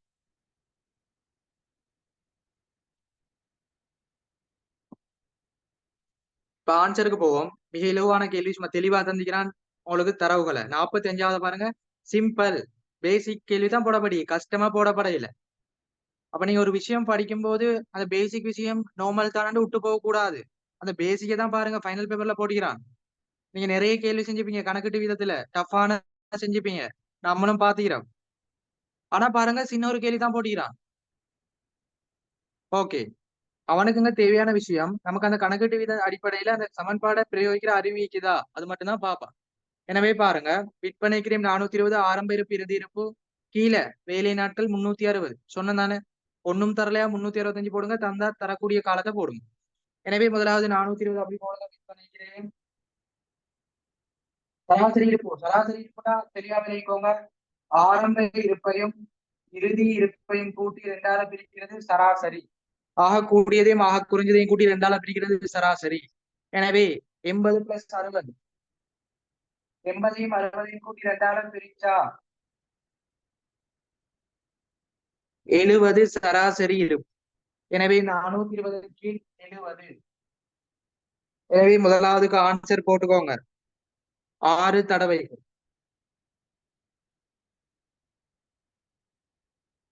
அடுத்து இரண்டாவது சிம்பிளா இந்த சமன்பாட்டை போட்டு செய்யலாம். 360 6ஆல பிரிச்சுட்டா டிரெக்டா வரும். காலத்தின் கீழ் இருப்பு பொருள் வீதம் 320 6ஆல பிரிச்சா டிரெக்டா வரும் 60 நாட்கள். எக்ஸாம்ல இருந்துகிட்டு எல்லாத்தையும் செஞ்சு பார்க்கறதுனால எது ஈஸியா கூட உங்களுக்கு குறைவான டைமுக்கு செய்யலுமோ அதை போட்டு செஞ்சுட்டு வேகமா போங்க. சரியா? இப்போ காலத்தின் கீழ் இருப்பு வீதம் 360 கீழ் 6 60 நாட்கள். மேலுள்ளதுக்கு போட்டு பாவம் சரியா வருதாண்டு சமன்பாடை மாத்தி போடுங்க. 70 கீழ் 420 தரம் 360. பாருங்க அதே ஆன்சர் வருதான். எனவே ஆன்சர் 60 நாட்கள்.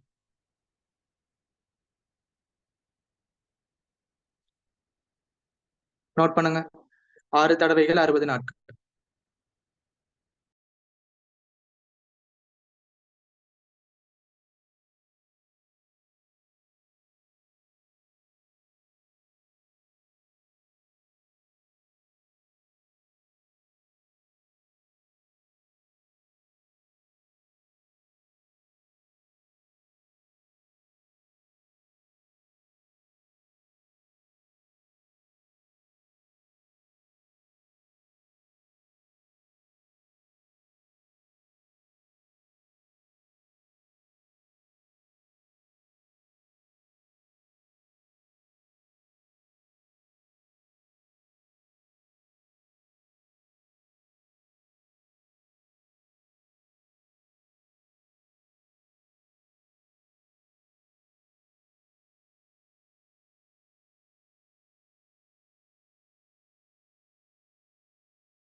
ஓகே, அடுத்த வினாக்கு போவோம். 46வது கிரயங்கள் தொடர்பான கேள்வி பாருங்க. மொத்த மூலக்கிரயம், மொத்த உற்பத்தி மேந்தலை, உற்பத்தி எல்லாம் மேந்தலை. அதாவது உற்பத்தி கிரைய கூற்று அல்லது முகாமை கணக்கெட்டுல வரக்கூடிய விஷயம். நீங்க தேர்ச்சி எல்லாம் படிச்சது. கேட்கப்பட்ட கேள்வி மொத்த உற்பத்தி கிரயம், மொத்த கிரயம், மொத்த நிலையான கிரயம். சமன்பாட்டை போட்டா வரும்.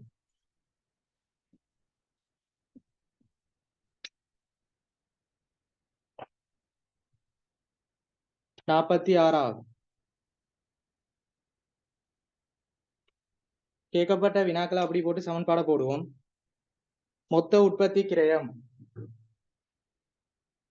தம்பி, மொத்த உற்பத்தி கிரயம்னா சிம்பிள் விஷயம். மூலக்கிரயம் அல்லது முதன்மை கிரயத்தோட உற்பத்தி மேந்தலையை கூட்டுங்க. சரியா? இந்த குறைவேலை இல்லாட்டி குறைவேலை சீராக்கம் செய்ய தேவையில்லை. குறைவேலை இல்லாத சந்தர்ப்பத்துல மூலக்கிரயத்தோட உற்பத்தி மேந்தலையை கூட்டினா மொத்த உற்பத்தி கிரயம். இரண்டாவது மொத்த கிரயம். மொத்த கிரயம்டா என்ன? நாங்க கண்டுபிடிக்கிற உற்பத்தி கிரயத்தோட உற்பத்தி அல்லா மேந்தலை, விநியோக நிர்வாக செலவுகள், அதை கூட்டி எடுத்தோம்னா மொத்த கிரயம். அடுத்தது பாருங்க, மொத்த நிலையான கிரயம்.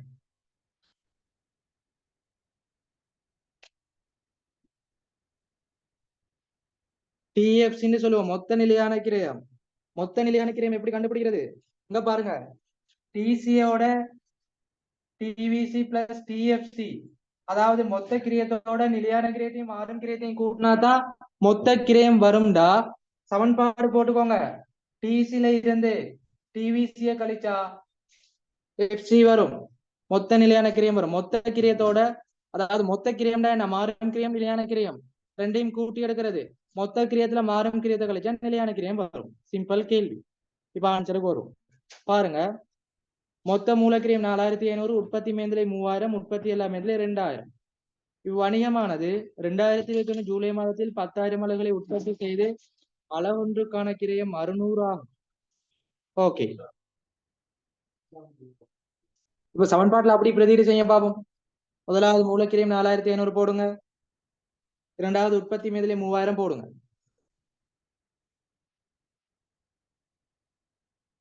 அடுத்தது பாருங்க என்ன தரப்படிக்கு உற்பத்தி எல்லாம் 2000 போடுங்க.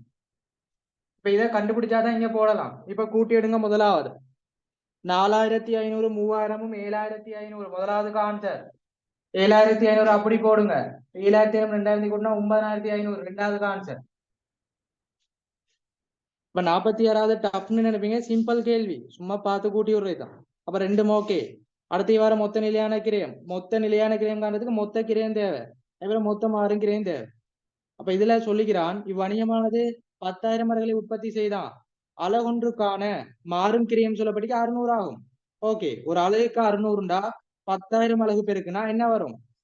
மொத்த மாறும் கிரயம் வரும். எனவே கண்டுபிடிப்போம். இதுல டிசி நாங்க கண்டுபிடிச்சிட்டோம்டா. இங்க மொத்த கிரயம் தான் டிசின்னு சொல்லுவோம். இந்த மொத்த கிரயம் நமக்கு தெரியும் 9500. இப்ப டிவிசியை கண்டுபிடிப்போம். டிவிசி எப்படி கண்டுபிடிக்கிறது?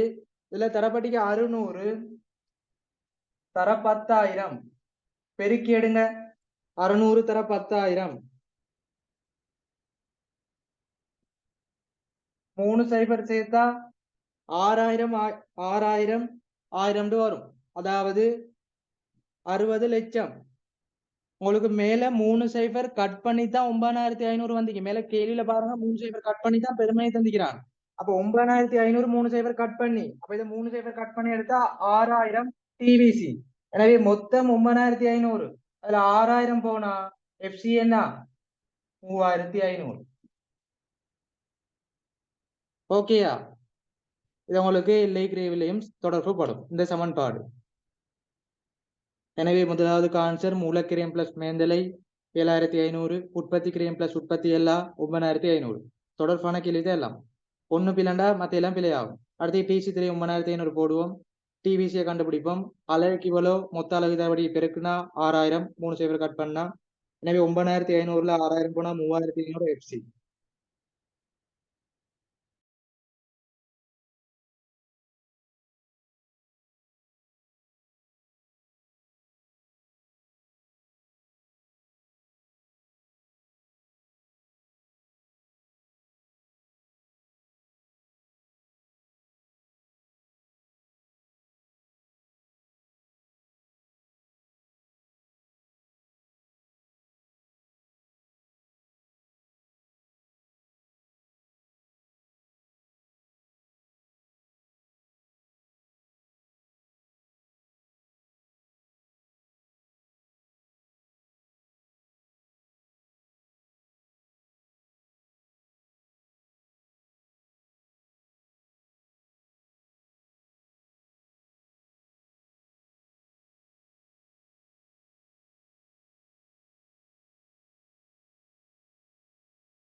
ஓகே, அடுத்த வினாக்கு போவோம்.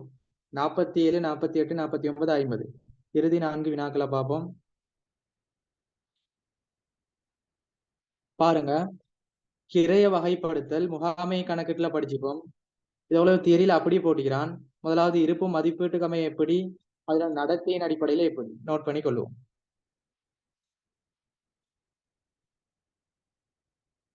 47வது நோட்ஸ் அப்படி எழுதுவோம்.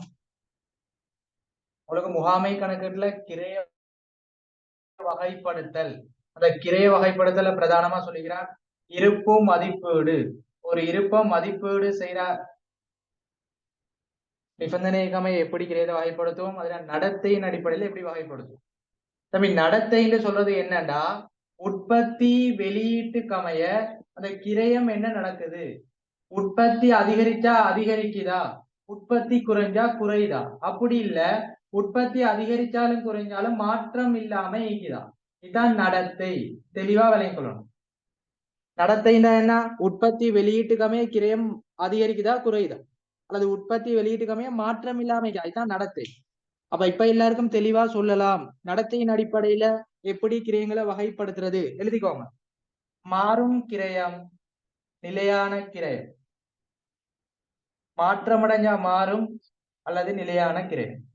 இதுல உங்களுக்கு கிராஃப் எல்லாம் சொல்லி தந்துக்கிறேன். சரியா? முன்னுக்குள்ள பேப்பர்ல எல்லாம் சொல்லி தந்துக்கிறேன். அளவுக்கு எப்படி வரும், மொத்தத்துக்கு எப்படி வரும், பண்புகள், வரைபடம் எல்லாம் சொல்லி தந்துக்கிறேன். அடுத்து பாருங்க இருப்பு மதிப்பீடு. இருப்பு மதிப்பீட்டுக்கு அமைய போட்டுக்கோங்க. நேர்கிரயம், நேரில் கிரயம். எனவே ஆனாவதுக்கு ஆன்சர் நேர்கிரயம், நேரில் கிரயம். ஆவணாக்கு ஆன்சர் மாறும் கிரயம், நிலையான கிரயம். சும்மா சிம்பிளான கேள்வி, ஒரு மார்க்ஸ். எழுதுங்க.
அடுத்த கேள்வி பாருங்க. முகாமை கணக்கீடு. இந்த முகாமை கணக்கீடுல இருப்பு மட்டங்கள், அதோட சேர்த்து இஓக்யூ, இருப்பு மதிப்பீட்டு கிரயங்கள், இருப்பு கட்டுப்பாட்டு கிரயங்கள் எல்லாம் சொல்லித்தாங்க. இருப்பு கட்டுப்பாட்டு கிரயம் அதோட தொடர்பான ஒரு இலகுவான கேள்வி பாத்துக்கோங்க. 48வது. நான் தியரியில உங்களுக்கு படித்தந்தேன், அதே விஷயம் தான் வந்து இது. உங்களுக்கு முக்கியமான விஷயத்த மட்டும்தான் தியரியில செஞ்சேன். இருப்பு மட்டங்கள், இருப்பு கட்டுப்பாட்டு கிரயம், இஓக்யூ பாருங்க, அதே விஷயம் மட்டும்தான் வந்து இது. அவ கேட்கப்பட்ட கேள்வி முதலாவது சிக்கன கட்டளை தொகை இஓக்யூ நேற்று சொல்லி தந்தேன். இஓக்யூ எப்படி 2 முறையில காண்றது. இரண்டாவது கட்டளை இன்படி வருடாந்த மொத்த கட்டளை கிரயம். சமன்பாடுகளை போட்டுக்கொள்வோம்.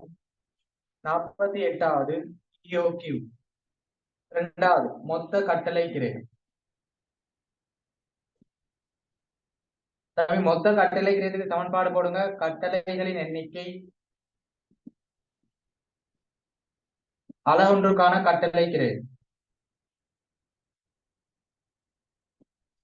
கட்டளைகளின் எண்ணிக்கை அலகொன்றுக்கான கட்டளை கிரயம். கட்டளைகளின் எண்ணிக்கைக்கு போடுங்க டி இன் கீழ் இஓக்யூ.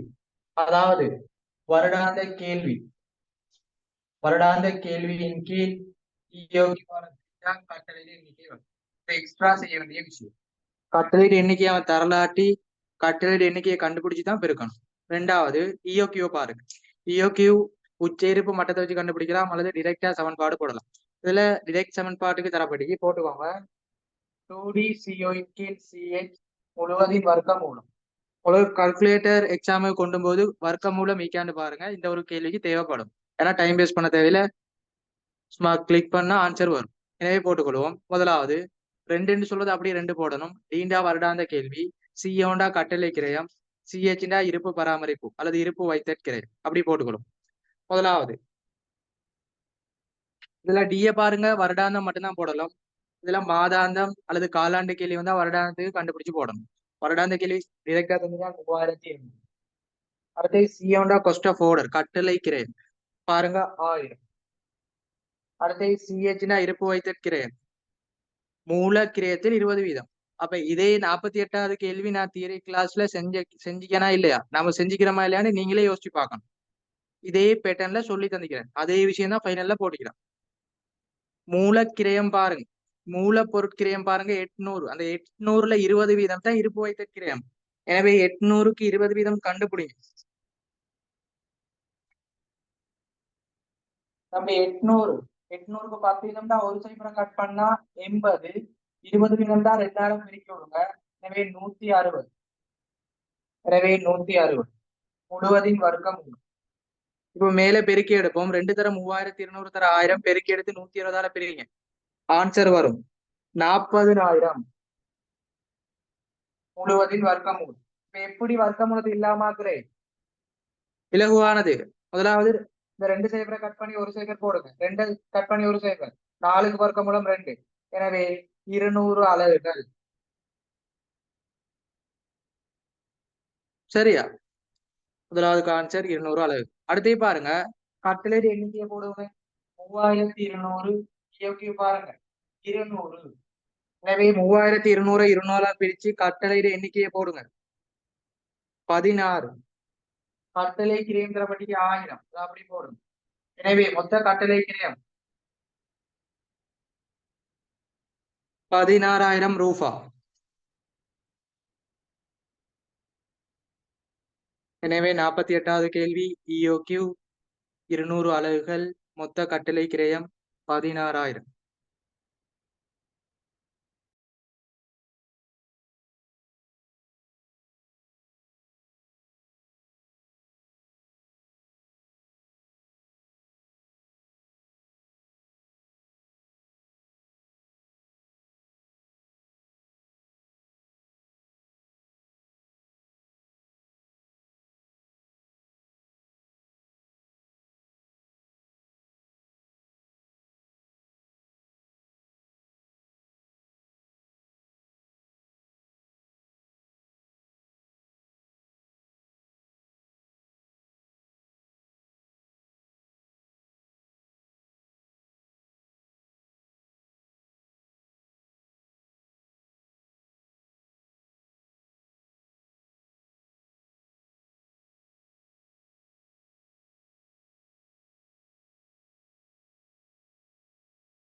அடுத்த கேள்வி இப்போ 49வது.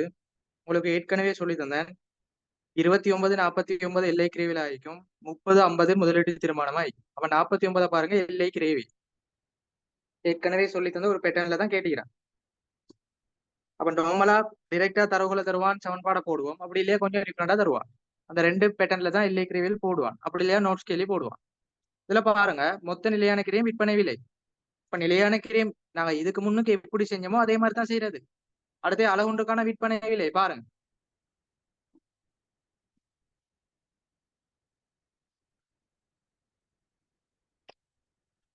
நாற்பத்தி ஒன்பதாம் TFC மொத்த நிலையான கிரயம் எஸ் விற்பனை விலை. TFC எப்படி காணுது? TC minus TVC. மொத்த கிரயத்திலிருந்து மாறும் கிரயத்தை கழிச்சா நிலையான கிரயம். பாத்துக்கோங்க. முதலாவது அலகுக்கான பங்களிப்பு 50 தரப்படி விற்பனை விலைக்கு சமன்பாடு நேற்று சொல்லி தந்தேன். எஸ் சமன் பிசி பிளஸ் சி. விற்பனை விலை சமன் மாறும் கிரயம் பிளஸ் பங்களிப்பு போடுறோம். மாறும் கிரயத்தை அலகுக்கான பங்களிப்பு விற்பனை விலை வரும். இப்ப தரவுக்கு போவோம். பங்களிப்பு தரப்படி 50 அப்படி போடுங்க. அடுத்து கீழே வாங்க. உற்பத்தி செய்யப்பட்ட அலகு அலகுக்கான மொத்த கிரயம். அப்படி எடுங்க பார்ப்போம். 4000. அடுத்தது 6000 மாற்றம் அடையும். அடுத்து அலகுக்கான டிசிய பாருங்க. ஒரு அலகுக்கான மொத்த கிரயம் 100 வந்து 80 போகும். அவ தெளிவா சொல்லி தந்துக்கிறேன். வெளியீட்டுக்கமைய மாற்றம் அடைஞ்சா அது மாறும் கிரயம். வெளியீட்டுக்கமைய மாற்றம் அடைஞ்சா அது மாறும் கிரயம். அப்ப இதுல உங்களுக்கு தெளிவா தரப்பட்டிக்கு வெளியீடு 4000 6000. சரியா? அப்ப வெளியீட்டுட வித்தியாசத்தை பார்த்தோம்டா என்ன வரும்? மாறும் கிரயம் வரும். அப்ப வித்தியாசத்தை பாருங்க. முதலாவது 4000 இருந்து 6000 மாறுது. இரண்டாவது 100 இருந்து 80 குறைவடை. எனவே முதலாவது மாறும் கிரயத்தை கண்டுபிடிப்போம்.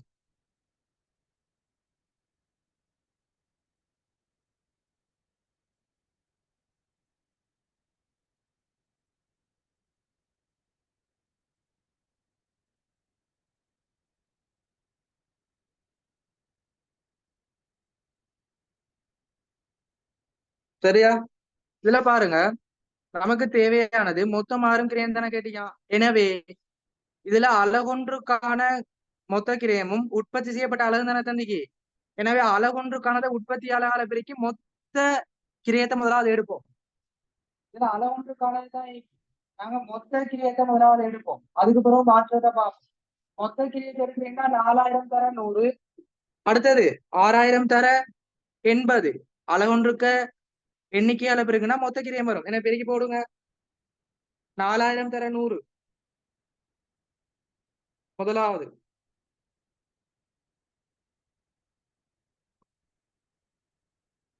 4 லட்சம் இரண்டாவது, 6000 தர 80, 4,80,000. சரியா? இப்ப பார்க்க போறோம் இது ரெண்டுக்கு முன்னாடியான வித்தியாசம், வெளியீட்டிட வித்தியாசம். இப்ப பாருங்க,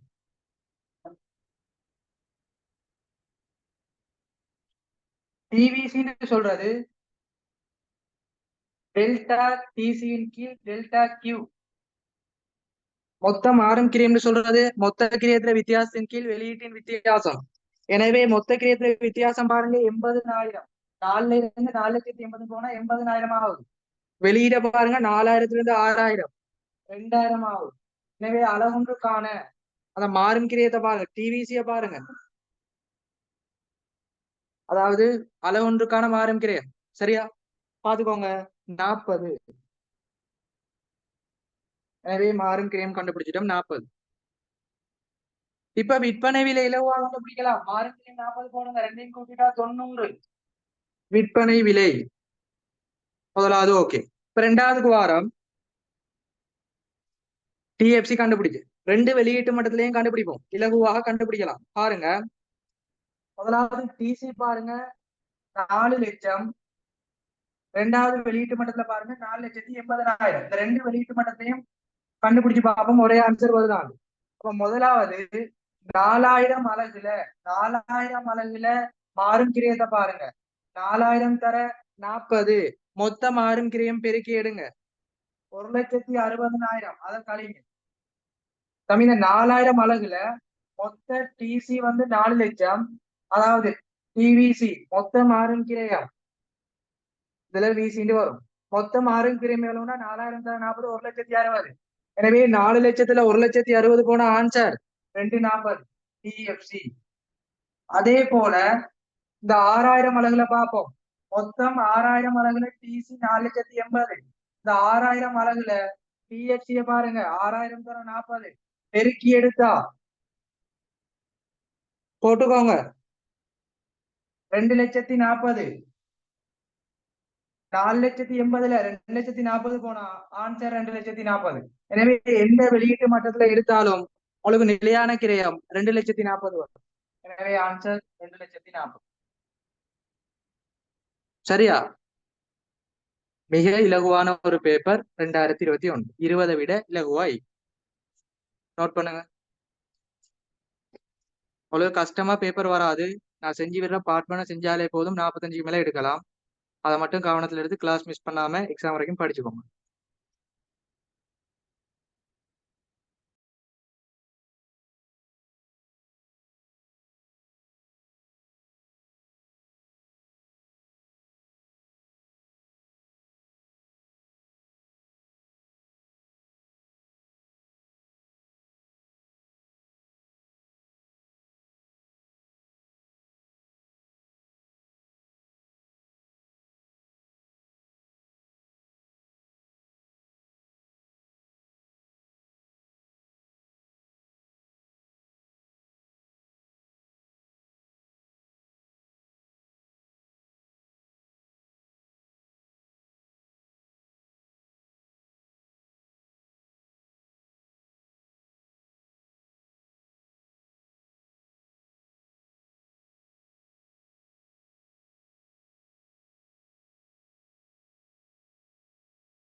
ஓகே, இறுதி வினாக்கு போவோம்.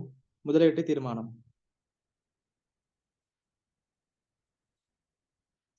முதலீட்டு தீர்மானத்துல முதலீடு திரும்பி வரும் காலம், கணக்கீட்டு வருவாய் விகிதம், தேறிய நீர்கால பெறுமதி அதோட சேர்த்து ஆரம்ப காசு வெளிப்பாய்ச்சல், உங்களுக்கு தொழிற்படும் மூலதன அசைவு எப்படி போடுறது, எஞ்சிய பெறுமதி எப்படி வரும் எல்லாம் சொல்லி தந்துகிறோம். ஆழ்ந்த கிரேம் டேன எல்லாம் பாத்துக்கிறோம். பாருங்க 50வது கேள்வி பகுதி பகுதியா கேட்கப்பட்டீங்க.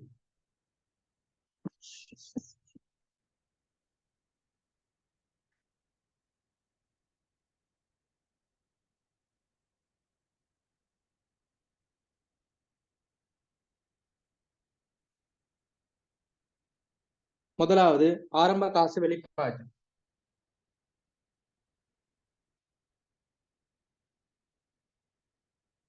இரண்டாவது பாருங்க 8வது வருடத்தில் மொத்த காசு உட்பாய்ச்சல்.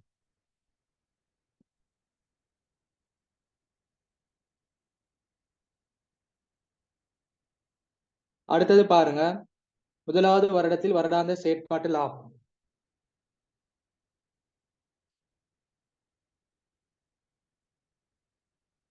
அடுத்த இறுதியா பாருங்க ஆழ்ந்த கிரேம்.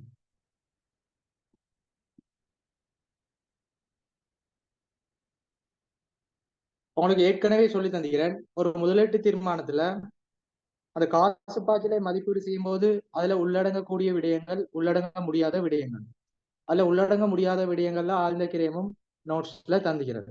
சரியா? பழைய பேப்பர்ல தந்துகிறேன். பாருங்க முதலாவது கேட்கப்பட்ட கேள்வி நம்ம தெளிவா விலையும் கொள்ளணும். என்ன கேட்கிறான்? ஆரம்ப காசு வெளிப்பாய்ச்சல்னா 0 வருடத்துல இறுதியில வரக்கூடிய அந்த வெளிப்பாய்ச்சல். ஆரம்பத்துல ஒரு முதலீட்டுல பணத்தை இடும்போது எவ்வளவு பெறுமதி இடுறோம் அதான் கேட்டுக்கிறான். 0 வருடத்துல காசு வெளிப்பாய்ச்சல கேட்டுக்கிறான். இரண்டாவது 8வது வருட காசு உட்பாய்ச்சல கேட்டுக்கிறான். அடுத்தது செயற்பாட்டு லாபம். லாபம் எப்படி கண்டுபிடிக்கிறதுடா, காசு பாய்ச்சல்ல இருந்து பெருமான தேவை கழிச்சா லாபம். எனவே 3வதுக்கு சமன்பாடு போடுங்க. நேத்து சொல்லி தந்தேன் காசு பாய்ச்சல். அந்த காசு பாய்ச்சல் எப்படி கண்டுபிடிக்கிறேன்டா, லாபத்தோட பெருமான தேவை கூட்டுனால் காசு பாய்ச்சல். அதே போல காசு பாய்ச்சல்ல இருந்து பெருமான தேவை மைனஸ் பண்ணா லாபம். ஓகே, ஆன்சரே போவோம். ஆழ்ந்த கிரயம் தான் நார்மலா சொல்லி தந்துக்கிறேன். தொடர்பு படாத கிரயம் பெருமான தேய்னு சொல்றது ஒரு ஆழ்ந்த கிரயம். சரியா? பாப்போம். தோட்ட கம்பெனி ஒன்று சேதன பசலையை உற்பத்தி செய்யும் செயற்திட்டம் ஒன்றுக்கு புதிய இயந்திரம் ஒன்றை கொள்வனவு செய்ய விரும்புகிறது. இவ்வியந்திரத்தின் கொள்விலையானது 5500. அப்ப இந்த முதலாவது இயந்திரத்தை கொள்வனவு செய்யறதுக்கு எவ்வளவு காசு போகுது? அப்ப ஆரம்பத்துல கொள்விலை போடுங்க. ஆரம்பத்துல கொள்விலை தரப்படி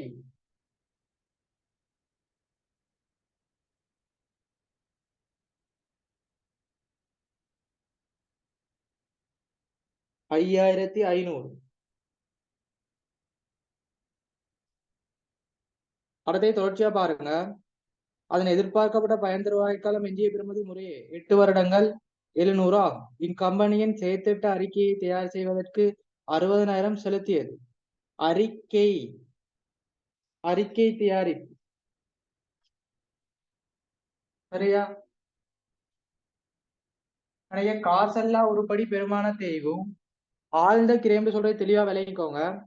ஒரு செயற்திட்டத்துல குறிப்பிட்ட அளவு பெருமதியான பணத்தை போடுறோம், அந்த பணம் பெற்றுக்கொள்ளவே முடியாட்டி அது ஆழ்ந்த கிரயம். சரியா? அப்ப ஆழ்ந்த கிரயம் பெற்றுக்கொள்ள முடியாது. செயற்திட்ட அறிக்கை கிரயம். இந்த செயற்திட்டத்துக்காக ஒரு அறிக்கையை தயாரிக்கிறோம். அந்த அறிக்கைக்கு ஒரு குறிப்பிட்ட அளவு பணத்தை நாங்க செலவழிக்கிறோம்டா, அந்த அறிக்கைக்கான செலவை சொல்லுவோம் ஒரு ஆழ்ந்த கிரயம். அந்த அறிக்கைக்கான செலவை மீள பெற்றுக்கொள்ள முடியாது. எனவே இதுல ஆழ்ந்த கிரயத்துக்கு எழுதிக்கோங்க சேர்த்துட்ட அந்த அறிக்கைக்கான கிரயம். எனவே போட்டுக்கோங்க டிரெக்டா ஆன்சர் 60,000.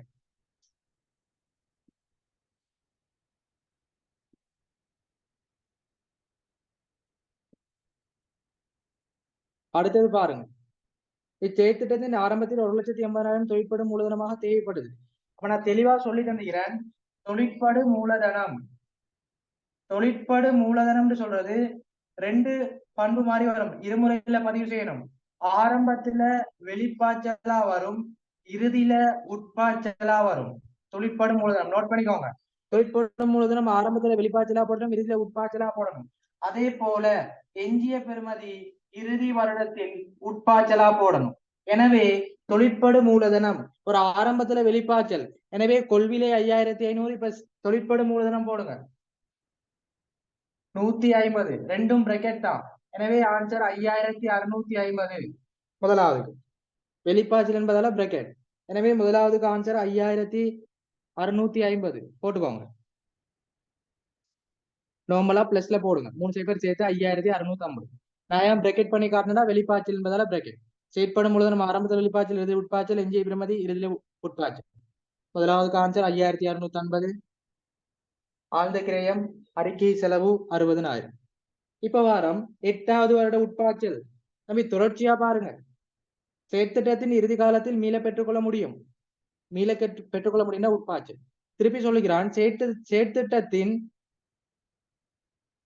இறுதி காலத்தில் மீள பெற்றுக்கொள்ள முடியும். இச்செயற்திட்டத்தின் காரணமாக மதிப்பிட்ட வருடாந்த காசு வெளிப்பாய்ச்சல் சேமிப்பு 8 லட்சம். தம்பி நோட் பண்ணிக்கோங்க. செலவு ஒண்ணு சேமிக்கப்பட்டால் அதை உட்பாய்ச்சலாக எடுக்கணும். நோட் பண்ணுங்க. இது எப்படி நான் சொல்றேன்னு தெளிவா விளங்குங்க. 2023 2024 2023 ஒரு செலவு இடம்பெறுது 100, 2024 80. நமக்கு 2023 கையில இருந்து 100 ரூபாய் போகுது, 2024 80 ரூபாய் தான் போகுது. அப்ப 20 ரூபா ஒண்ணு தம்பி என்ன சேமிக்கப்படுது. அந்த 20 ரூபா நம்மகிட்ட இருந்து போவே இல்லைன்னா என்ன உட்பாய்ச்சலாகி. அப்ப தெளிவா விளைவிக்கோங்க, ஒரு செலவு சேமிக்கப்பட்டால் உட்பாய்ச்சலாக கருதப்படணும். எனவே அந்த 8 லட்சம் என்ன ஒரு உட்பாய்ச்சல்.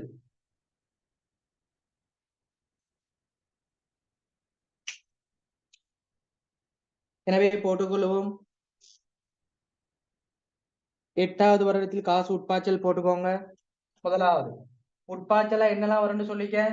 தொழிற்படும் மூலதனம் உட்பாய்ச்சலா எடுக்கணும், எஞ்சிய பெறுமதி உட்பாய்ச்சலா எடுக்கணும், செலவு சேமிக்கப்பட்ட உட்பாய்ச்சலா எடுக்கணும்.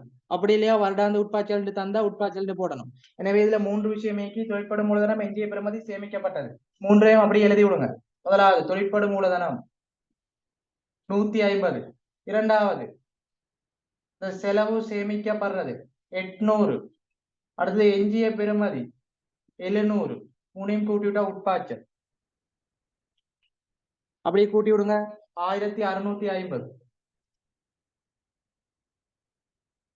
சரியா? கஷ்டமே இல்லை. சொல்ற விஷயத்த நோட் பண்ணா அடுத்த கேள்விக்கும் இதே தான் வரப்போகுது. பெருமானத்தை எப்பமா உட்பாய்ச்சலா வந்துக்குது. பெருமானத்தை சொல்றது காசெல்லாம் உருப்படி தங்கச்சி. பெருமானத்தை சொல்றதுமா காசெல்லாம் உருப்படி.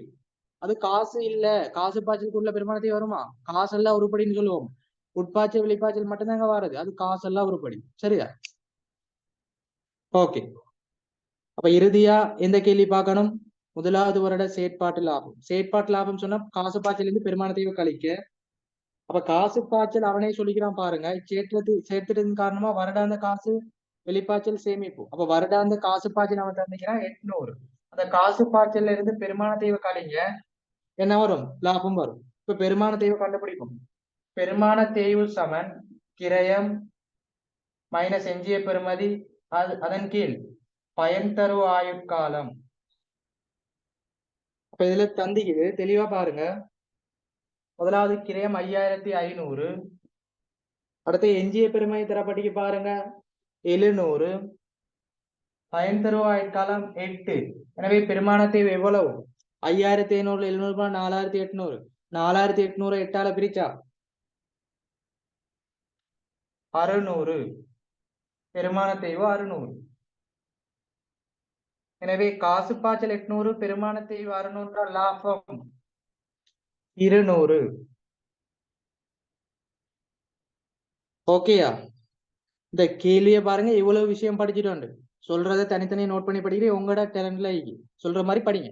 அடுத்தடுத்து கேள்வி வந்து சிம்பிளா ஆன்சர் பண்ணலாம். லாஸ்டா பார்த்துக்கொள்வோம். காசு வெளிப்பாய்ச்சல் சொல்றது 0 வருடத்துல வர அந்த மைனஸ் பண்ணக்கூடியது. ஆரம்பத்துல கொள்கை வரும், நிறுவுதல் கிரியம் வரும். அடுத்தது தொழிற்படும் மூலதனம் சொல்றது ஆரம்பத்துல வெளிப்பாய்ச்சல், இறுதியில் உட்பாய்ச்சல், எஞ்சிய பெறுமதி இறுதியில உட்பாய்ச்சல், ஒரு செலவு சேமிக்கப்பட்ட உட்பாய்ச்சல், ஒரு வருடாந்த உட்பாய்ச்சல் இருந்தால் உட்பாய்ச்சல் போடணும். லாபம்னு சொல்றது காசு பாய்ச்சல் பெருமானத்தையே போறது. அடுத்தது ஆழ்ந்த கிரேம்ட அறிக்கை செலவு வரும். ஓகே. அப்ப இதுல முதலாவது ஆரம்ப காசு வெளிப்பாய்ச்சல் கொள்விலை தொழிற்படும் மூலதனம் கூட்டினா 5650 3 சைபர் சேர்த்து போடுங்க. இரண்டாவது காசு உட்பாய்ச்சல் தொழிற்படும் மூலதனம் வரும், செலவு சேமிக்கப்படுற வரும், எஞ்சிய பெறுமதி வரும் 150 800 700 1650. ஆழ்ந்த கிரேம் டிரெக்டா தந்தீங்க அறிக்கை செலவு 60000. அடுத்து செயற்பாடு லாபம்டா காசு பாய்ச்சல இருந்து பெருமானத்தையே போறது. அவன் டிரெக்டா சொல்லிக்கான் வருடாந்த காசு சேமிப்பு 800, அதான் வருடாந்த உட்பாய்ச்சல் 800 போடுங்க. அடுத்து பெருமான தேய்வு கிரயம் மைனஸ் எஞ்சிய பெறுமதி அதன் கீழ் பயன் தருவாய்க்காலம் 5500ல 700 போனா 4800, அதை 8ஆல பிரிச்சு 600, 800ல 600 போனா 200. எனவே ஆன்சர் போட்டுக்கோங்க. முதலாவதுக்கு 5650, இரண்டாவதுக்கு 1650, மூன்றாவதுக்கு 200, நான்காவதுக்கு 60000. அது எல்லாத்துக்கும் 3 சைபர் சேர்த்து போடும். இதோட உங்களுக்கு 2021ஆம் ஆண்டு பாஸ் பேப்பர் முழுமையா முடிவடையுது. New syllabus. இந்த 50 வினாக்கள் 4 கிளாஸ் எடுத்து இலகுவான முறையில தெளிவா சொல்லி தந்தீங்க. ஏன் டைம் எடுத்து சொல்லி தரேன்டா, ஒரு பேப்பர் செஞ்சாலும் சிலபஸ் ஃபுல்லா வரணும், ரிவிஷன் ஆகணும். அடுத்த பேப்பர் செய்யறது ஹோப் ஒன்று வரணும். அதுக்காக தான் இவ்வளவு கஷ்டப்பட்டு செய்யறது. நீங்க ஏ எடுக்கணும் என்பதற்காக. சரியா? எல்லாரும் செட்ல போடுங்க. ஓகே, எனக்கு கிளியர். புதுசா ஜாயின் பண்ணாக்க உங்களோட கமெண்ட்ஸை என் நம்பருக்கு சொல்லிக்கோங்க. கிளாஸ்க்கு ஜாயின் பண்ணாக்க தொடர்ச்சியாக இருக்கிறாக்க இந்த பேப்பர் செஞ்சு முடிச்சோடனே எப்படி ஃபீல் பண்றீங்க, ஓகேயா பார்ட் 1 செய்யக்கூடிய மாதிரி இருக்குதான்னு போட்டுக்கோங்க. சரிதானே?